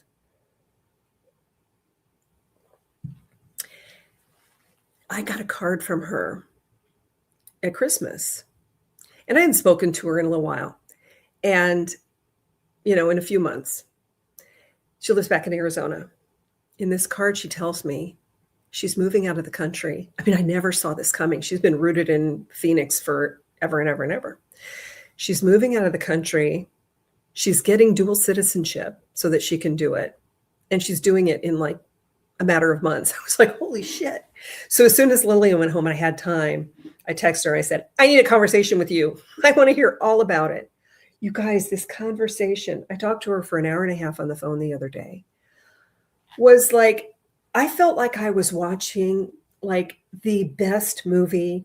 I felt like I was reading a book that you don't want to put down. I mean, and I would say that Kathy, if you were to look at both of our personalities, she's been much more of a pragmatic person.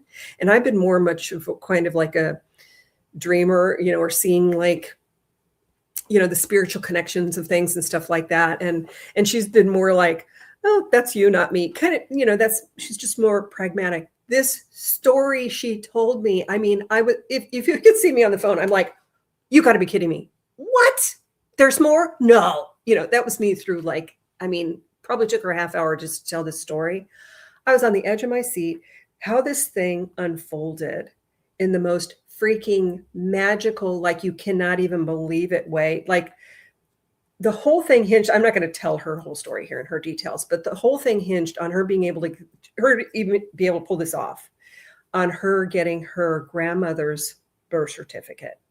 She had been working on this for 20 years before she decided she wanted to do this, which just has been over the last year. The way that this unfolded and her being in the right place at the right time and meeting the right people. And it was beyond, like she was in this country and thought, while she was there, she'd do a little more research. She's 20 years trying to find this birth certificate. And she literally mentions it to somebody who knows somebody who knows how to do it. And within a matter of days, she's got the birth certificate. I mean, and it's just like because she stumbled into mentioning it to this person who mentioned it to that person, and boom, there it came. She had done a 23andMe thing for some other reason, for some health reason, while she's in the middle of this quest in that country. And she's not there in that country for that reason. She was already just had a scheduled trip to go there. But while she was there, she's like trying to see if this is even possible. This 23andMe thing, like years before, while she's there and being told by somebody else, like, sorry, I tried this and tried this to find it for you. And it was either a birth certificate or like a baptismal certificate, so she like even went to the church, all this stuff, all these pieces coming together. She gets notified from the 23andMe people that has absolutely no connection with any of this stuff, with somebody that's wanting to contact with her, who's done all this research into her lineage, unbeknownst to her, having no connection with this quest to move there and to get the citizenship. While she's there on that soil, she gets the contact from this person. And that's the person who gets her the birth certificate. I'm telling you guys this story. I have goosebumps right now thinking of this story. I was just like, just utterly, like there is such a force pulling her into this experience that somebody's got to make a movie out of this thing. It was just so incredible and so evocative that like these are the stories that we need to be telling in life. These are the focal points we need to have. Things like this that are happening. There, not only is that magic happening for her, but it's happening for me through the telling of it to me.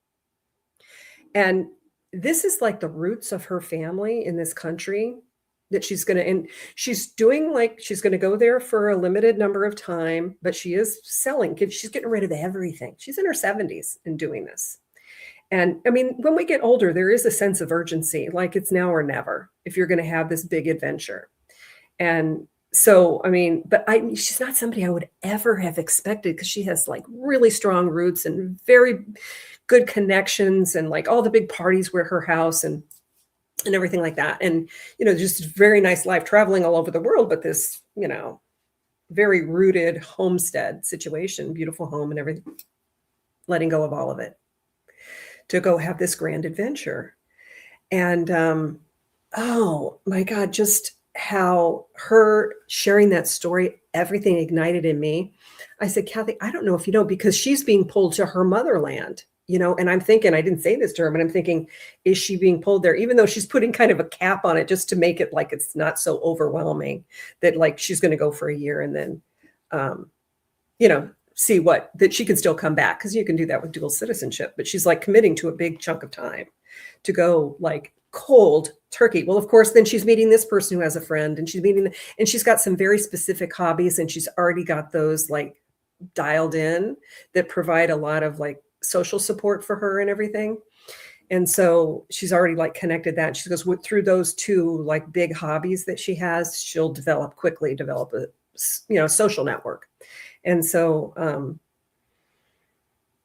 just the way those things unfolded, just absolutely magical. But I'm sitting here thinking, I wonder if she's going back to her roots to finish out her days, and that maybe she's going to pass from this world there in the roots of her lineage, which led me, I said, I don't know if I ever told you that that's what happened with me in Pennsylvania. And that, fall in love with this man. I'm living in Arizona. He lives in Pennsylvania. The only thing that makes sense for us to be together is for me to go to Pennsylvania because he had a little 3-year-old, William was 3 at the time. And like, he can't uproot himself. And so, we started on this journey to create a life together and knew we had to move and picked this city of Williamsport, Pennsylvania, because he was still working. And that was like a place that would be near an airport because I was going to need that because I was still working too in Arizona. And like we were trying to create this life, how's the best way for this to work out. So and I didn't know this area. So he picks Williamsport, Pennsylvania. Well, we're driving around And we drive through our town that we're in right now, which is not Williamsport. It's about like 30 minutes away. I'm like, can't we live here? Like, oh my God, I'm in love, like love at first sight with this town. He's like, no, not really, because that's going to be like an extra commute for me. And, it's all about like what's going to work with his lifestyle, with his driving and all that kind of stuff. So he vetoed that. But then it turned out he was down here working. He ended up in the contract in this town where we live. And he's down here and he's like, I'm rethinking that. And that's all I had to say was, I'm rethinking that. I'm like, let me get the computer and see what's available for housing. Like, where could we live? And by the end of the day, I'm sending him stuff like, there's this community with these kinds of, I'm going to go look at them. So he's like over that same day looking at them. And that's where we live now. There was some that hadn't even been built yet. And we were able to work it out to be able to build one from the ground up. And, we were able to move to this community. But I was telling my dad that we were originally going to Williamsport, Pennsylvania. Thank God we didn't end up there for a variety of reasons, but living there. But my dad goes, which he had never told me before.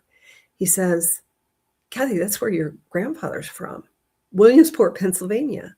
I'm like, what? His dad, born and raised in Williamsport, Pennsylvania. I'm like, I had no idea, none whatsoever. I didn't even recall them being from the state of Pennsylvania, much less that, and it's not a huge city. He's like, yeah, my grandfather is buried there. I mean, I had absolutely no idea that I was coming back to the roots of my lineage when I came here. So when we finally got him out here and we moved him here, he and I drove around together and we found his grandfather's grave. He couldn't get out of the car because he couldn't really walk well at that point. But I found this very crude hand-drawn map at the cemetery, and we drove around, and I got out, roaming around. It's one plot, one little plaque in the ground that is my dad remembered as a child going to that cemetery. It's like, I remember being on a hill and overlooking these mountains. I said, so we'd take these turns and we'd go down this little road, and I'd say, now look out at this view. Is this your memory? He goes, yeah, this is what I remember, this view. And off the path there, about, 15 steps, I found it. So I took a picture with my phone and showed it to my dad. So we found so my dad even came back to his roots. And that's where 2 months later, he passed. So I was just thinking about that. Kathy didn't know any of that story of me. And I said, Kathy, I'm likely going to pass here, and my brother, and we're the end of our whole line of our family. We were pulled back to our roots, unbeknownst to anybody, and then I didn't tell her this part of the story because I was so completely taken by what was going on with her. But there was a time, you may have heard this before, but we first moved here. Even though we don't live in Williamsport, but our lawyer is there. Our financial advisors are there. My brother's excellent psychiatrist is there. When my brother was in the hospital, that's where he was. So, very important. We have very important connections. So we have to go to Williamsport quite a bit. And they're probably the best restaurant in this area is there. We found another one in the same town, but so when we go to fancy dinners, we go, there's an old Victorian, and it's connected to a inn next door. So there's these big, beautiful Victorian homes that are, one's converted into a restaurant, and they're owned by the same people, and the other one is the inn. So one time John and I went there for my birthday, I think, and we drove 2 separate cars because he had to go the next morning in that same town to a seminar. So we went and spent my birthday there, and we stayed at the inn. I said, so then we don't have to drive, So we stayed overnight there and had the dinner there and stuff like that. So he left in the morning. So I just was taking my sweet old time to the next day at this really cool room with a lot of the original stuff is in there, So I'm taking this big clawfoot tub with just noticing all of the fixtures and that were original and everything like that. So I'm in this bathtub in this big old Victorian home all by myself, just la-di-da. I had the most incredible feeling of deja vu, but it wasn't for me. it was like my ancestors have been in this room. I don't know how to describe it. I've had deja vu quite a bit in my life, but not like that. Not like it's reaching further beyond me. And like I was so consumed with this, like, my ancestors have been here. They've been in this house. They've been in this room, like being in this bathtub. I had this feeling. So I got out of the bathtub, crawled back in bed, and I started with my phone, just trying to get whatever information, Googling whatever. I find an address of my grandfather's father. So his family, his nuclear family that he grew up with, the same freaking street that this house was on, the same street they lived on. Go figure. So I went looking for it, and the house is no longer there. Like, it was torn down and something else. But like that feeling of like, my people have been in here before. I have never felt it again. I don't, we go to that restaurant, went to that restaurant not too long ago, and I didn't have that feeling again, but it was so specific. And it led me to, so I think there's something to that. Now, I don't know if Kathy's going to stay there forever. I mean, I have an inkling that she will. And she's like, I'm getting a 2-bedroom place and you're going to come visit me. I'm like, hell yes, I am. I've really enjoyed, she was the prosecutor in our case. And this is where we've landed in our friendship, after however many years. So yeah, listening to that story just sort of reinforced like what I want to do with this channel and what I want to do with what I have to offer is just sharing things like that like really awaken something in you. It awakened just all this possibility in me for myself, and also obviously for her, and just all this like excitement and stuff for the way where her life is leading her. And I want to know all about how it unfolds, and all of that stuff is such a great use of time, energy, mental, whatever you have to share on this planet. And I am so glad that I didn't allow myself, that I stayed firm with that discipline. I stayed firm with my boundaries so that I could start cultivating myself within this cocoon of this, even with all of that, those grocery carts trying to jam me in the aisles going on. Like, not today, not today, not tomorrow, not next week. That's you. And the discipline to not retaliate, to not become like that myself, to not defend, and even with that, like, oh, she's not defending herself, that must mean it's true. Even letting go of that. You can believe that. That's fine. If you want to believe that about me, that's fine. I don't want anything to do with you, but you go believe that somewhere else. Like, that is not about me. That is not about what I'm on this planet to indulge in you or in myself. I'm here for something else altogether. If that's your jam and you go do that. You go have fun with that somewhere else. That is not what I am here to do. And then just that getting reinforced with Kathy's story of like, this is what I'm here to do, is to engage with stuff like that. Yes, not defending is the hardest part.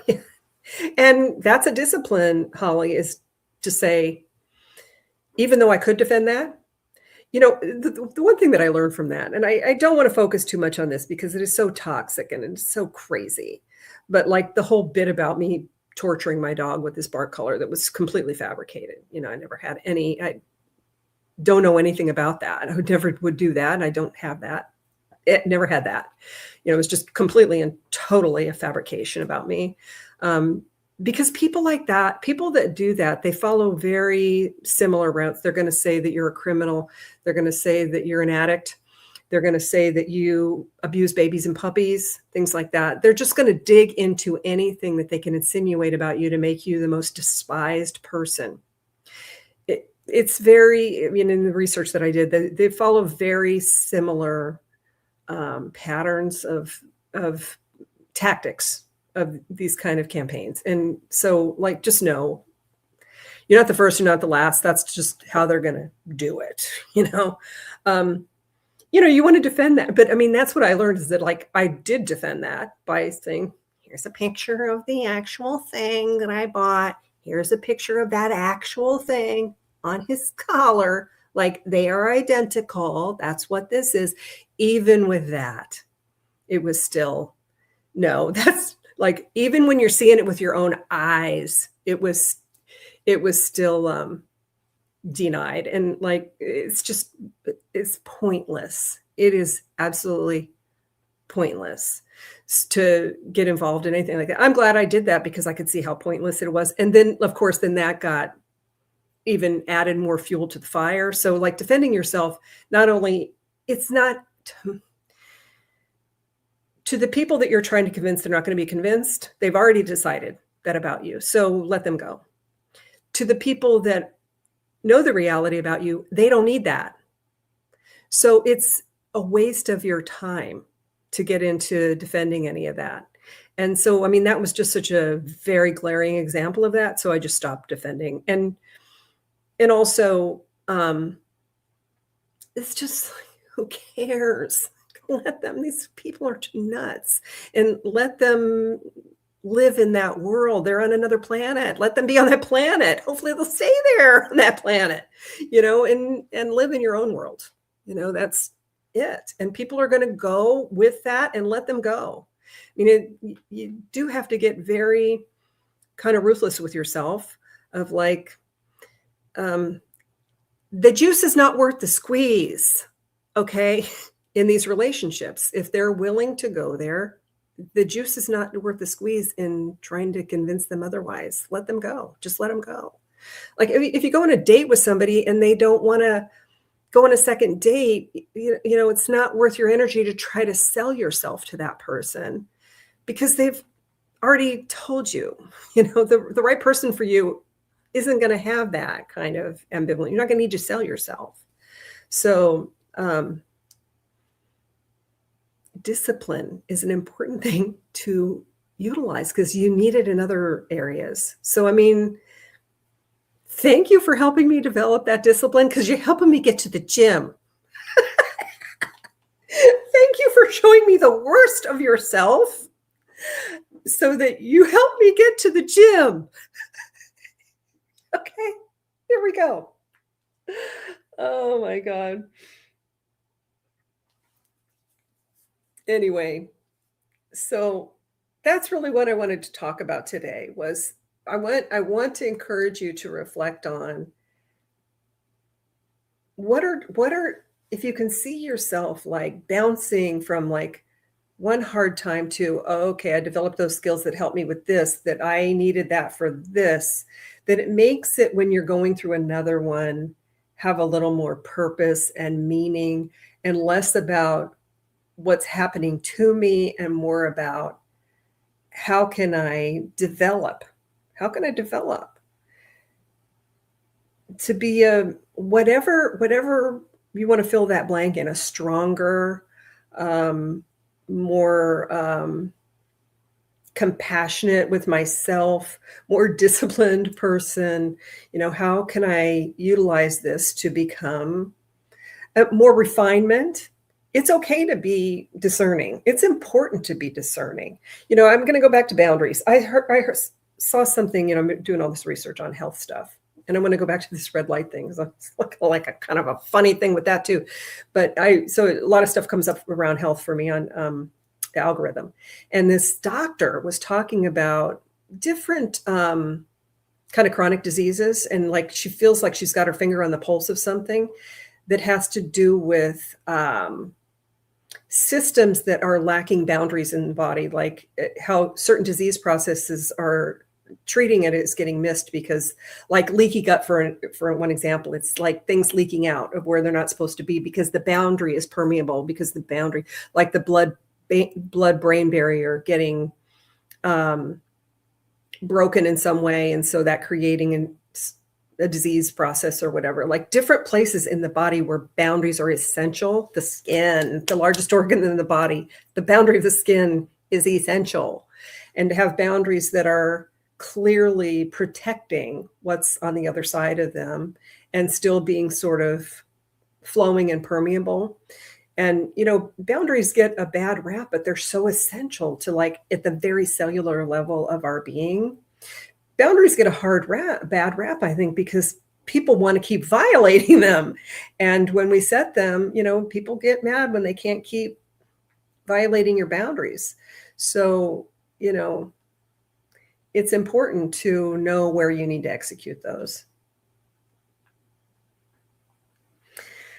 So that's what I want to share. So I'm going to tell you about this. It's kind of along these lines, this red light thing. So last year sometime, I went to my nurse practitioner who guides me through all of my health stuff, which is minimal, but like my thyroid issue and adrenals and stuff like that.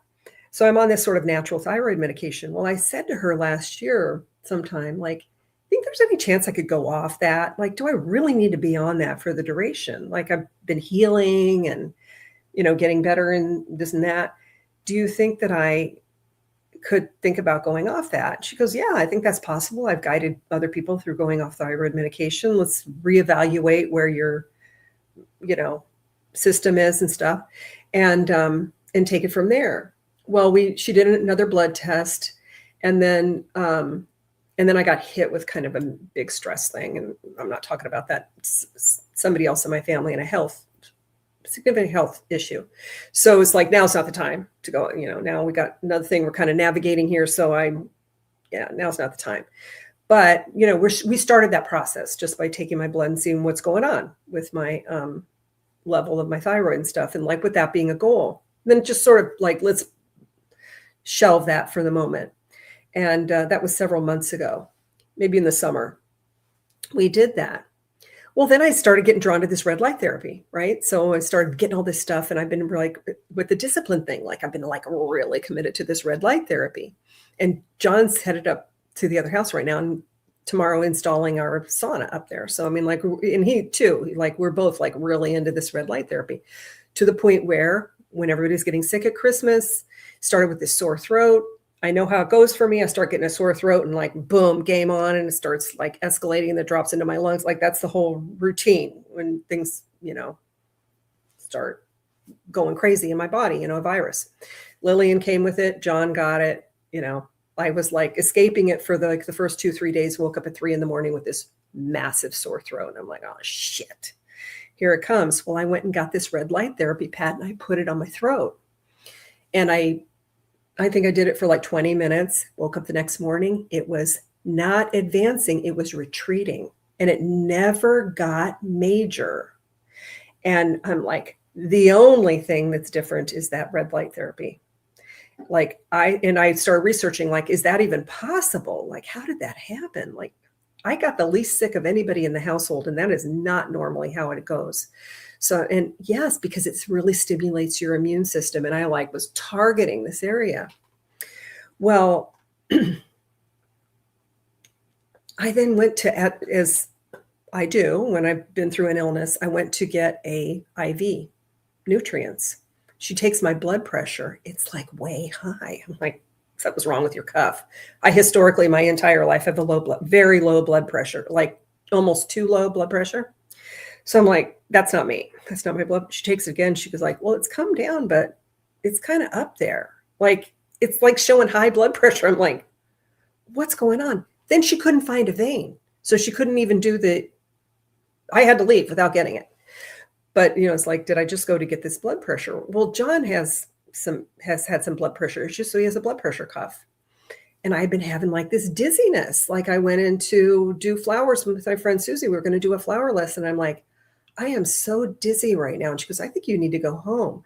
Well, I was assuming my blood pressure had dropped, and that does happen for me. I get out of the hot tub and like, I have to lay down because like I have blood pressure like 80/40, like it drops way down. And so, that happened. Well, then I started taking my blood pressure. My blood pressure is like high. Like, what the hell is going on? Like, how do you go your entire life with a low blood pressure? And now it's like you're having high blood pressure. What the hell? What's going on here? This is like cuckoo. So I call my nurse practitioner just to get on the books for an appointment, which I'm still waiting to schedule that with her. And like, is this something I need to be alarmed about? Like, so unexpected, so out of the clear blue. So I've been like taking then John, he's so sweet, goes out and buys me 2 blood pressure cuffs. So I have one for this house, one for the other house. He goes, so you have your own.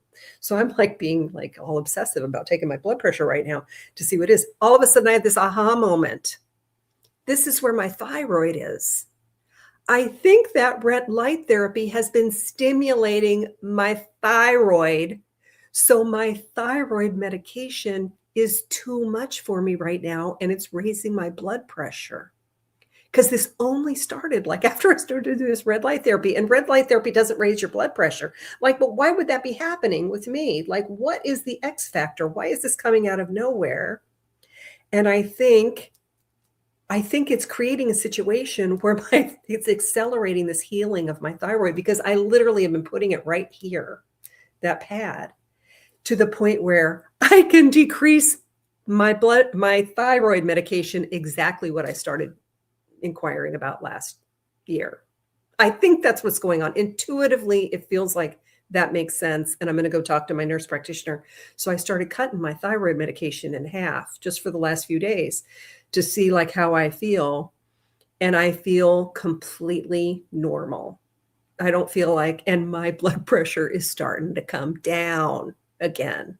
So I think I'm on to something. Like if you're taking too much thyroid medication, it can start revving all your systems up. And I think it's been revving up my blood pressure because I think I'm now taking too much because I'm doing this. So I need to flesh all this out with her, because I'm just kind of doing this as an experiment. But yeah, so that's that's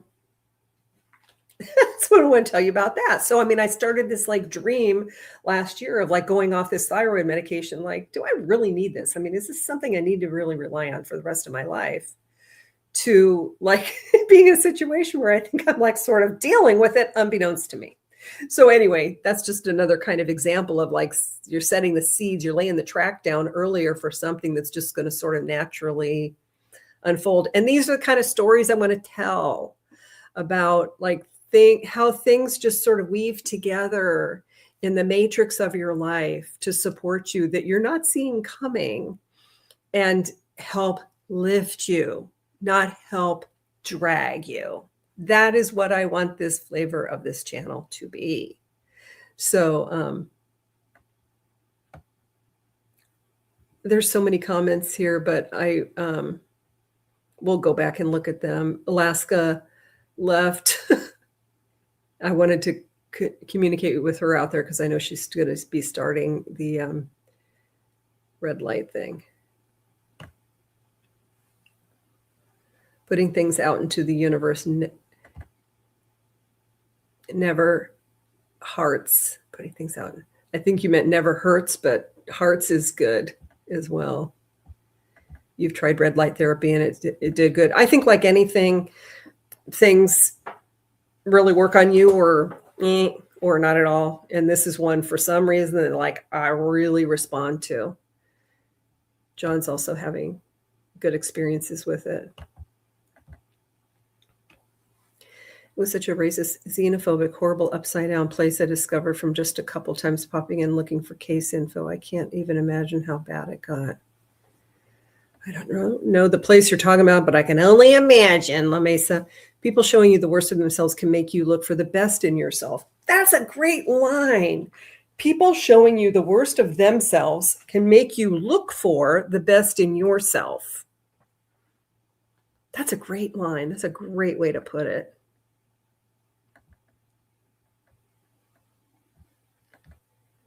Yeah, the peak stupidity of the dog collar thing was unbelievable, how people just fell for it as being true. And I'm sure there's people still out there thinking that this thing that I had, which I took his collar off of him because he was starting to like pull and like, and I'm like, I think this is not healthy for him. I'm giving him a break from the collar and it fits on the collar.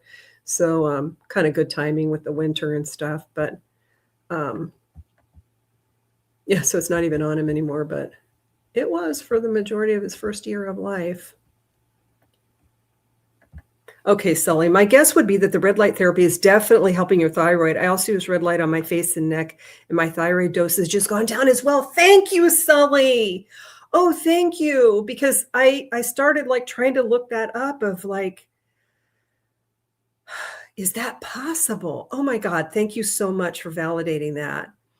And I'm gonna go over, and I didn't realize you were on thyroid too. I'm gonna go over that with my nurse practitioner when I can get into her, but I'm gonna keep cutting my pills in half and see how it goes. But yeah, I mean, like kind of, and I don't know. I mean, maybe you and I can talk about it sometime, but I don't know if like now, is it something I have to do the red light therapy all the time to like keep my thyroid? I don't know, but I do feel like the body can heal from things. I mean, I'm on this quest to get my lungs strong.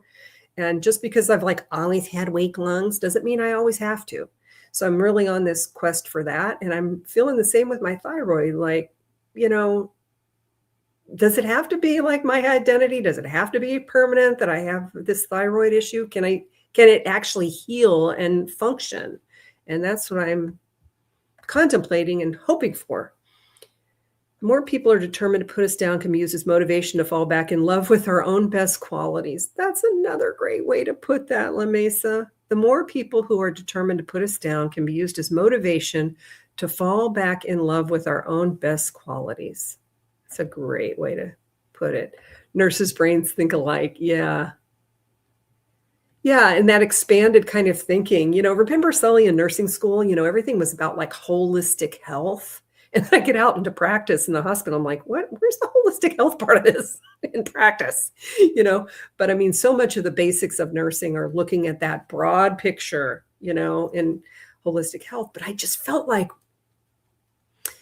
you know, when I landed on that, like maybe that's my blood pressure issue. Like, where else is it coming from? Like, you don't, and I'm started working out. So like, why would I have a blood pressure go up problem when I'm like exercising really regularly for the first time in a while? You know, I mean, that should be the other way, right? I mean, and then John really encouraged me because I'm like, I'm kind of afraid to exercise. I mean, there were some days my blood pressure was like 150 something over 101. Like, what the hell? I've had to, where the 101 is the top number. Like, how is this? And I said, I'm kind of afraid to exercise, you know? And he goes, well, stay with it and just, you know, walking gently and stuff like that. So I've stayed because I don't want to retreat from my exercising now because I've got this like ticking time bomb, you know, but anyway, so it's crazy. I got this app that goes with the blood pressure cuff that tells me the average, and that's giving me more peace of mind. And I don't know if this is part of it, Sully, but it's like, you know, I mean, it'll be like 101 over 72, and then it'll be like 150 over 99. Like, it's just like really labile. So I don't know if that fits with that notion of what I'm guessing is going on, but I love my nurse practitioner, and that's very validating that you said that, Sully, though. So I'm hoping that's what it is, because it means I'm on the road to fulfilling that goal to get off this thyroid medication. Intuitive eating and intuitive everything is really so helpful to us all. I'm so glad you have known that for so long, Kathy. Listening to our bodies and minds is powerful. Absolutely. And listening to the body, because the body will reflect to you where your mind is sometimes. And like I was saying before, like, you know, whenever I would like get some of that really toxic information coming in from whatever direction, I could feel my body just, you know, and like, that's not good. That's not where I want to live. That's, you know, it's such a reactive, traumatic response. And it's just not healthy. And like, know that, you know, when your body is giving you that signal, there's your sign. I like this, Leanne. You are the only you will ever be. You are the only you there will ever be. That's true. I'll bet your TSH is going to be a lot lower and maybe too low, which will mean hyperthyroidism. Yeah, I think she's going to want to test me again. I'm an XRN from the dinosaur days of mercury thermometers, not educated on all this modern stuff. Yeah, this app thing is fantastic. Love to all the healthcare providers, nurses, etc. You are all wonderful. My brother, I got to tell you a little thing about my brother too. I'm really proud of my brother in this regard. You know, he has these caregivers that come in and they change, you know, they have turnover there at the agency and stuff, and he rolls with all of them. But he had this young man, and my brother never complains about really anything. You know, he just rolls with it, which we're very lucky about. You know, his personality is chill. And he said something to one of the other caregivers about this young man. Well, she contacted me, and she's not supposed to. She contacted me directly. And because she texted me one day about something, permission for something with my brother, she just wanted to check it out with me. I can't remember what it was. And so she has my, you know, she knows she can text me. I'm fine with that. But I think their protocol is to go through the agency. But she contacted me directly, and she said, I just want to let you know, I came in here and John's house was really not very well cared for. And like that ticks off the next caregiver, because then they got to make up from the day before from the person that didn't do what they're supposed to do. So it's this young man who told my brother that he was only working for this agency because Walmart never called him back. It's like, it's not his dream job, obviously. Probably would do better at Walmart. So then she talked to John about it, my brother, about this guy who then he kind of complained to her, which surprised me because, like I said, he's not a complainer. But what he complained about was that this guy made him breakfast, because what they do, they'll go and, I mean, this is really wonderful. Speaking of Sully and the home health care, and these are not nurses, but these are aides, and they'll come in and they'll make a really nice breakfast for John and then eat it with him, sit down and have breakfast. He absolutely loves that. I mean, what a great gig for somebody that you just go in and make their breakfast and have breakfast with them and get paid for it. But that's exactly what we need, is that he loves that. And then they clean up after them. Well, he made this whole breakfast, but he didn't clean up. So as I said to the person, I said, we know John is not going to clean up for himself. He's definitely not going to clean up for somebody else, doing his dishes and stuff for the breakfast. But John said to me, he likes to eat, right? And he says, Kathy, he only gave me one strip of bacon. He was all pissed about only getting one strip of bacon. But really, who only gets one strip of bacon? That means, because he said, and the other time he burnt the bacon and he gave me burnt black bacon. He was pissed about the bacon. The caregiver was pissed about the kitchen not being cleaned up. And John did say that. He goes, he didn't even clean up the kitchen. But who gets one strip of bacon? And he goes, either he ate the rest of and he didn't sit down and eat with John either. So either he ate the rest of the bacon or he burnt the rest of the bacon or something. But he's like, I can't believe it. And he didn't even sit and eat with me. But the kicker for me is that John has this sunroom on the back that we turned into the Christmas room. And he said he spends the entire shift with his headphones in, sitting in the sunroom. So not only is he not doing things, they're always looking for stuff to do. They can always reorganize his refrigerator is so organized, reorganize his pantry or whatever, his clothes or they're engaging with him. So the fact that he was wearing headphones, and the other person that contacted me, she said, I don't want to get in trouble for contacting you personally, but I felt that you needed to know.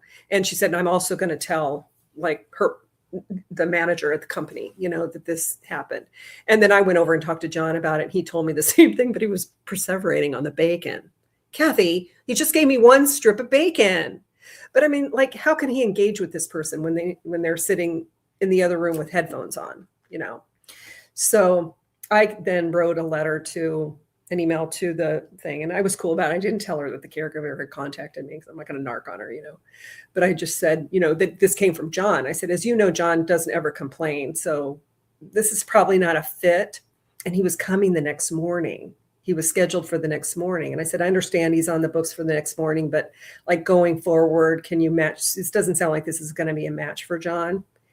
Not only did they have somebody else assigned for that next morning shift, but the supervisor came with them and talked to John in person herself and spent the shift there.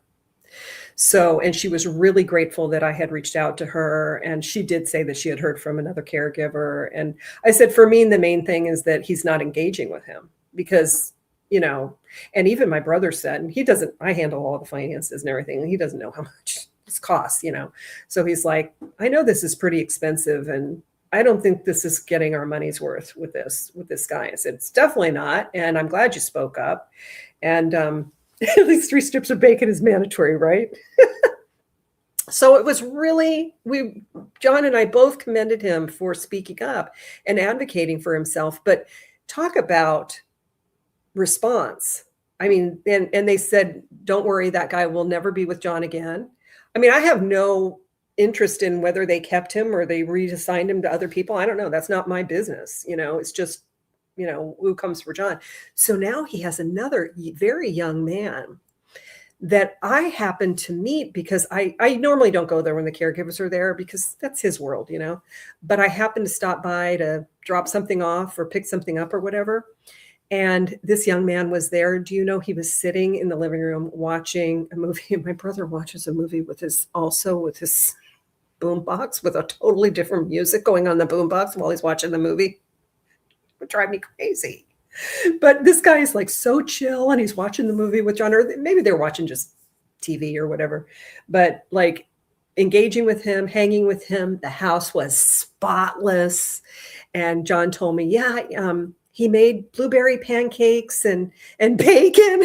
And he said, and he ate breakfast with me. I mean, John loves that they sit at the table and have breakfast with them. I mean, he really looks forward to these breakfasts with these people. And it's a big part of his day.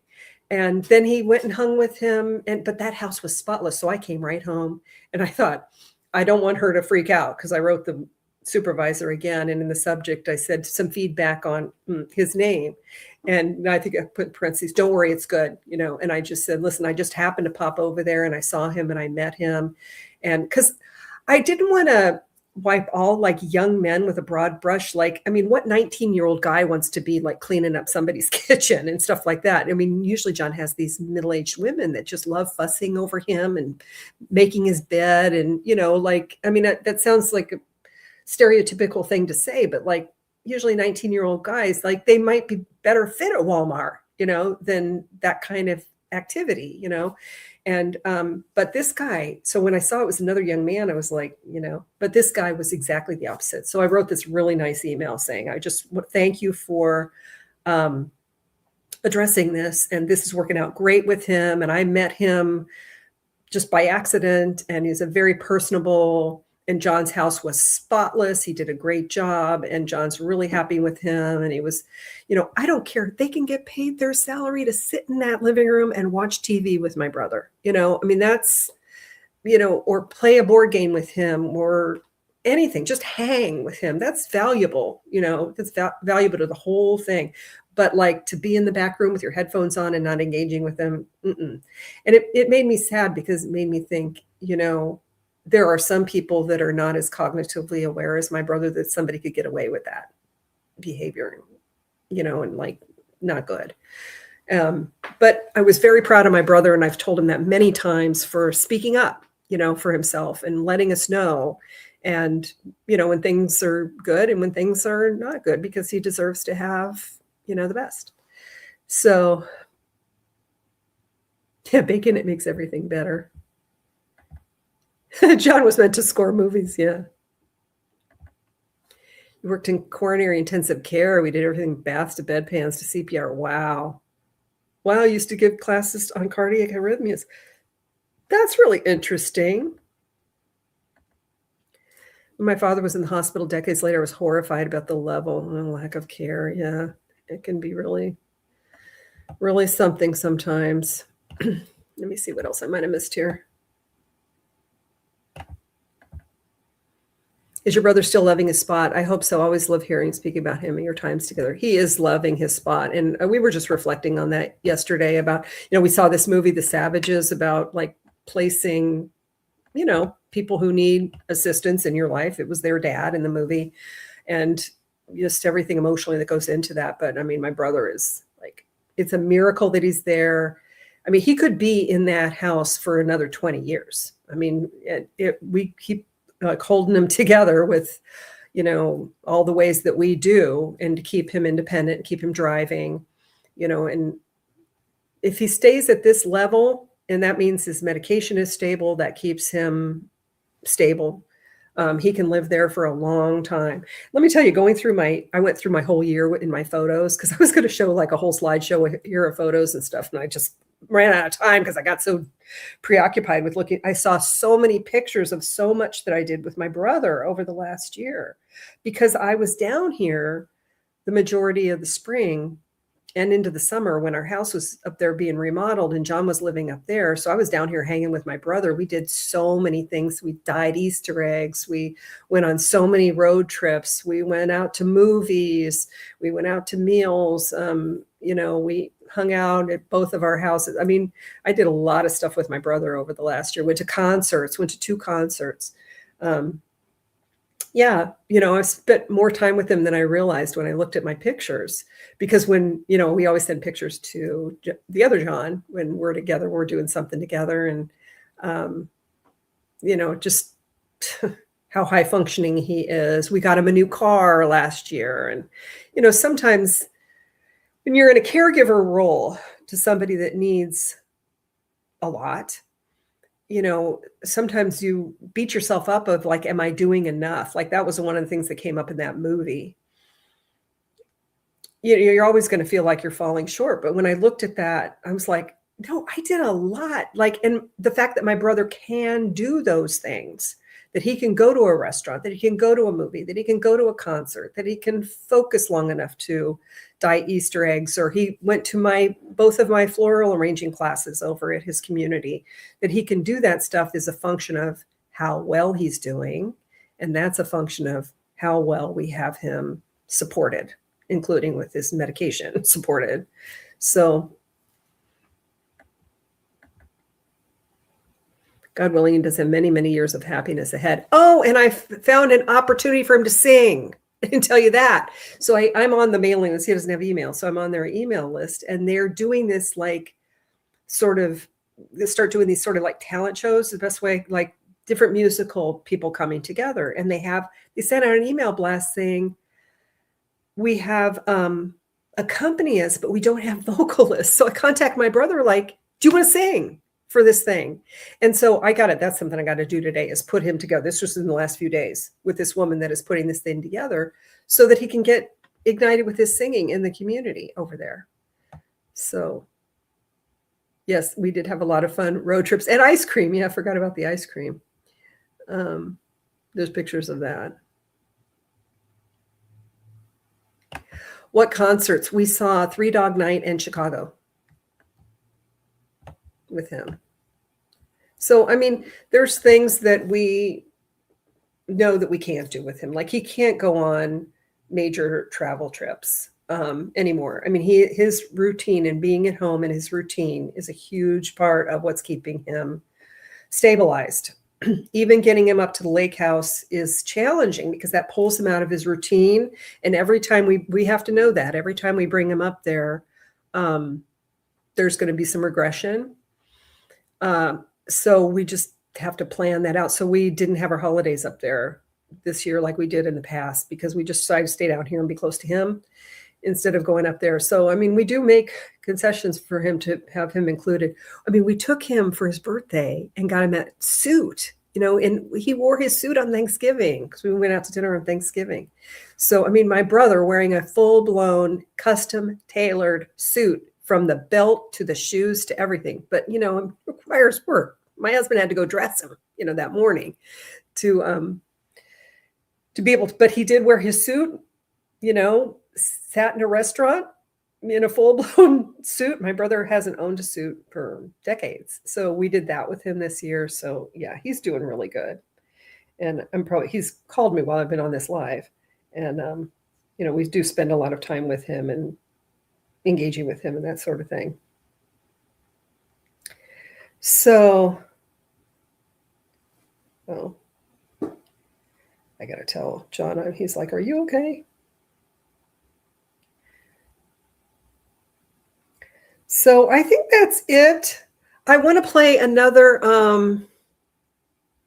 couple of poems for you guys before we sign off. Yeah, Peter Cetera, that my brother kept saying is Peter Cetera with them, but he's not with that touring group.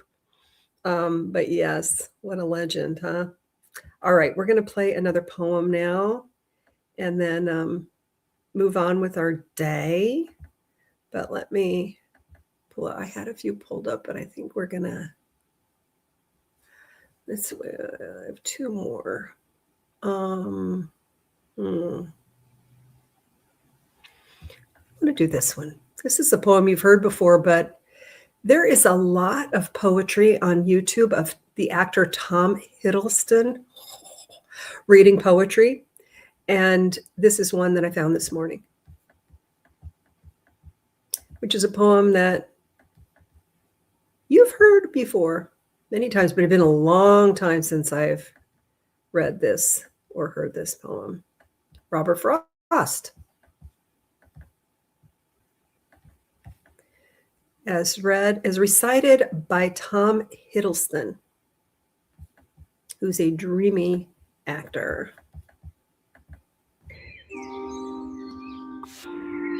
The Road Not Taken by Robert Frost. Two roads diverged in a yellow wood, and sorry I could not travel both and be one traveller. Long I stood and looked down one as far as I could to where it bent in the undergrowth. Then took the other as just as fair, and having perhaps the better claim, because it was grassy and wanted wear, though as for that the passing there had worn them really about the same. And both that morning equally lay in leaves no step had trodden black. Oh, I kept the first for another day. Yet knowing how way leads on to way, I doubted if I should ever come back. I shall be telling this with a sigh, somewhere ages and ages hence. Two roads diverged in a yellow wood, and I took the less travelled by. And that has made all the difference.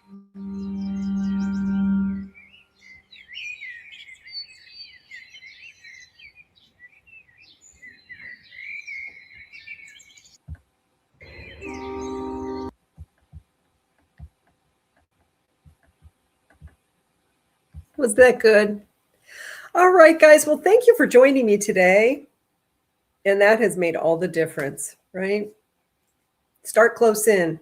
Take the first step, not the second or the third, the first step. Close in, close in. Take a minute to figure out which step and which path you're going to take that step onto for this year. Take your time. Take your own step, one that's for you, not for somebody else, the one that is for you and your destiny in your life. And then you take the second step, and then you see where that leads you. Really enjoyed this live today, spreading positivity. Enjoy the rest of your weekend, everyone. Thank you for participating, Sully. And that gem that you dropped me about your journey with your thyroid changed my day for the better. Thank you so much for sharing that. That was just what I needed. Thanks for joining. We're going to go out on, and thanks to TSP for joining on the front end and for sharing so much about his creative process. I love that. If any of you out there are involved in any kind of creative endeavor and want to ever come on with me and share about it and talk about it, you don't have to have your face on the screen if you don't want. If you'd like to display whatever it is that you're working on, I would love that. If you have a story, like I was telling you about Kathy's story about like these magical stories of like, and then this happened and then that happened and this happened and like, oh my God, I'm in a whole other world, like that. I would love to showcase your story. This is kind of the direction I want to head going forward. And so I would invite you to consider joining me and sharing anything about your creative endeavors, your magical stories, your, life, uplifting things in your life. I'd love to have you be a part of it. So thanks for joining. We're going to go out on the TSP creation. And I will catch you guys next time, and have a great weekend out there.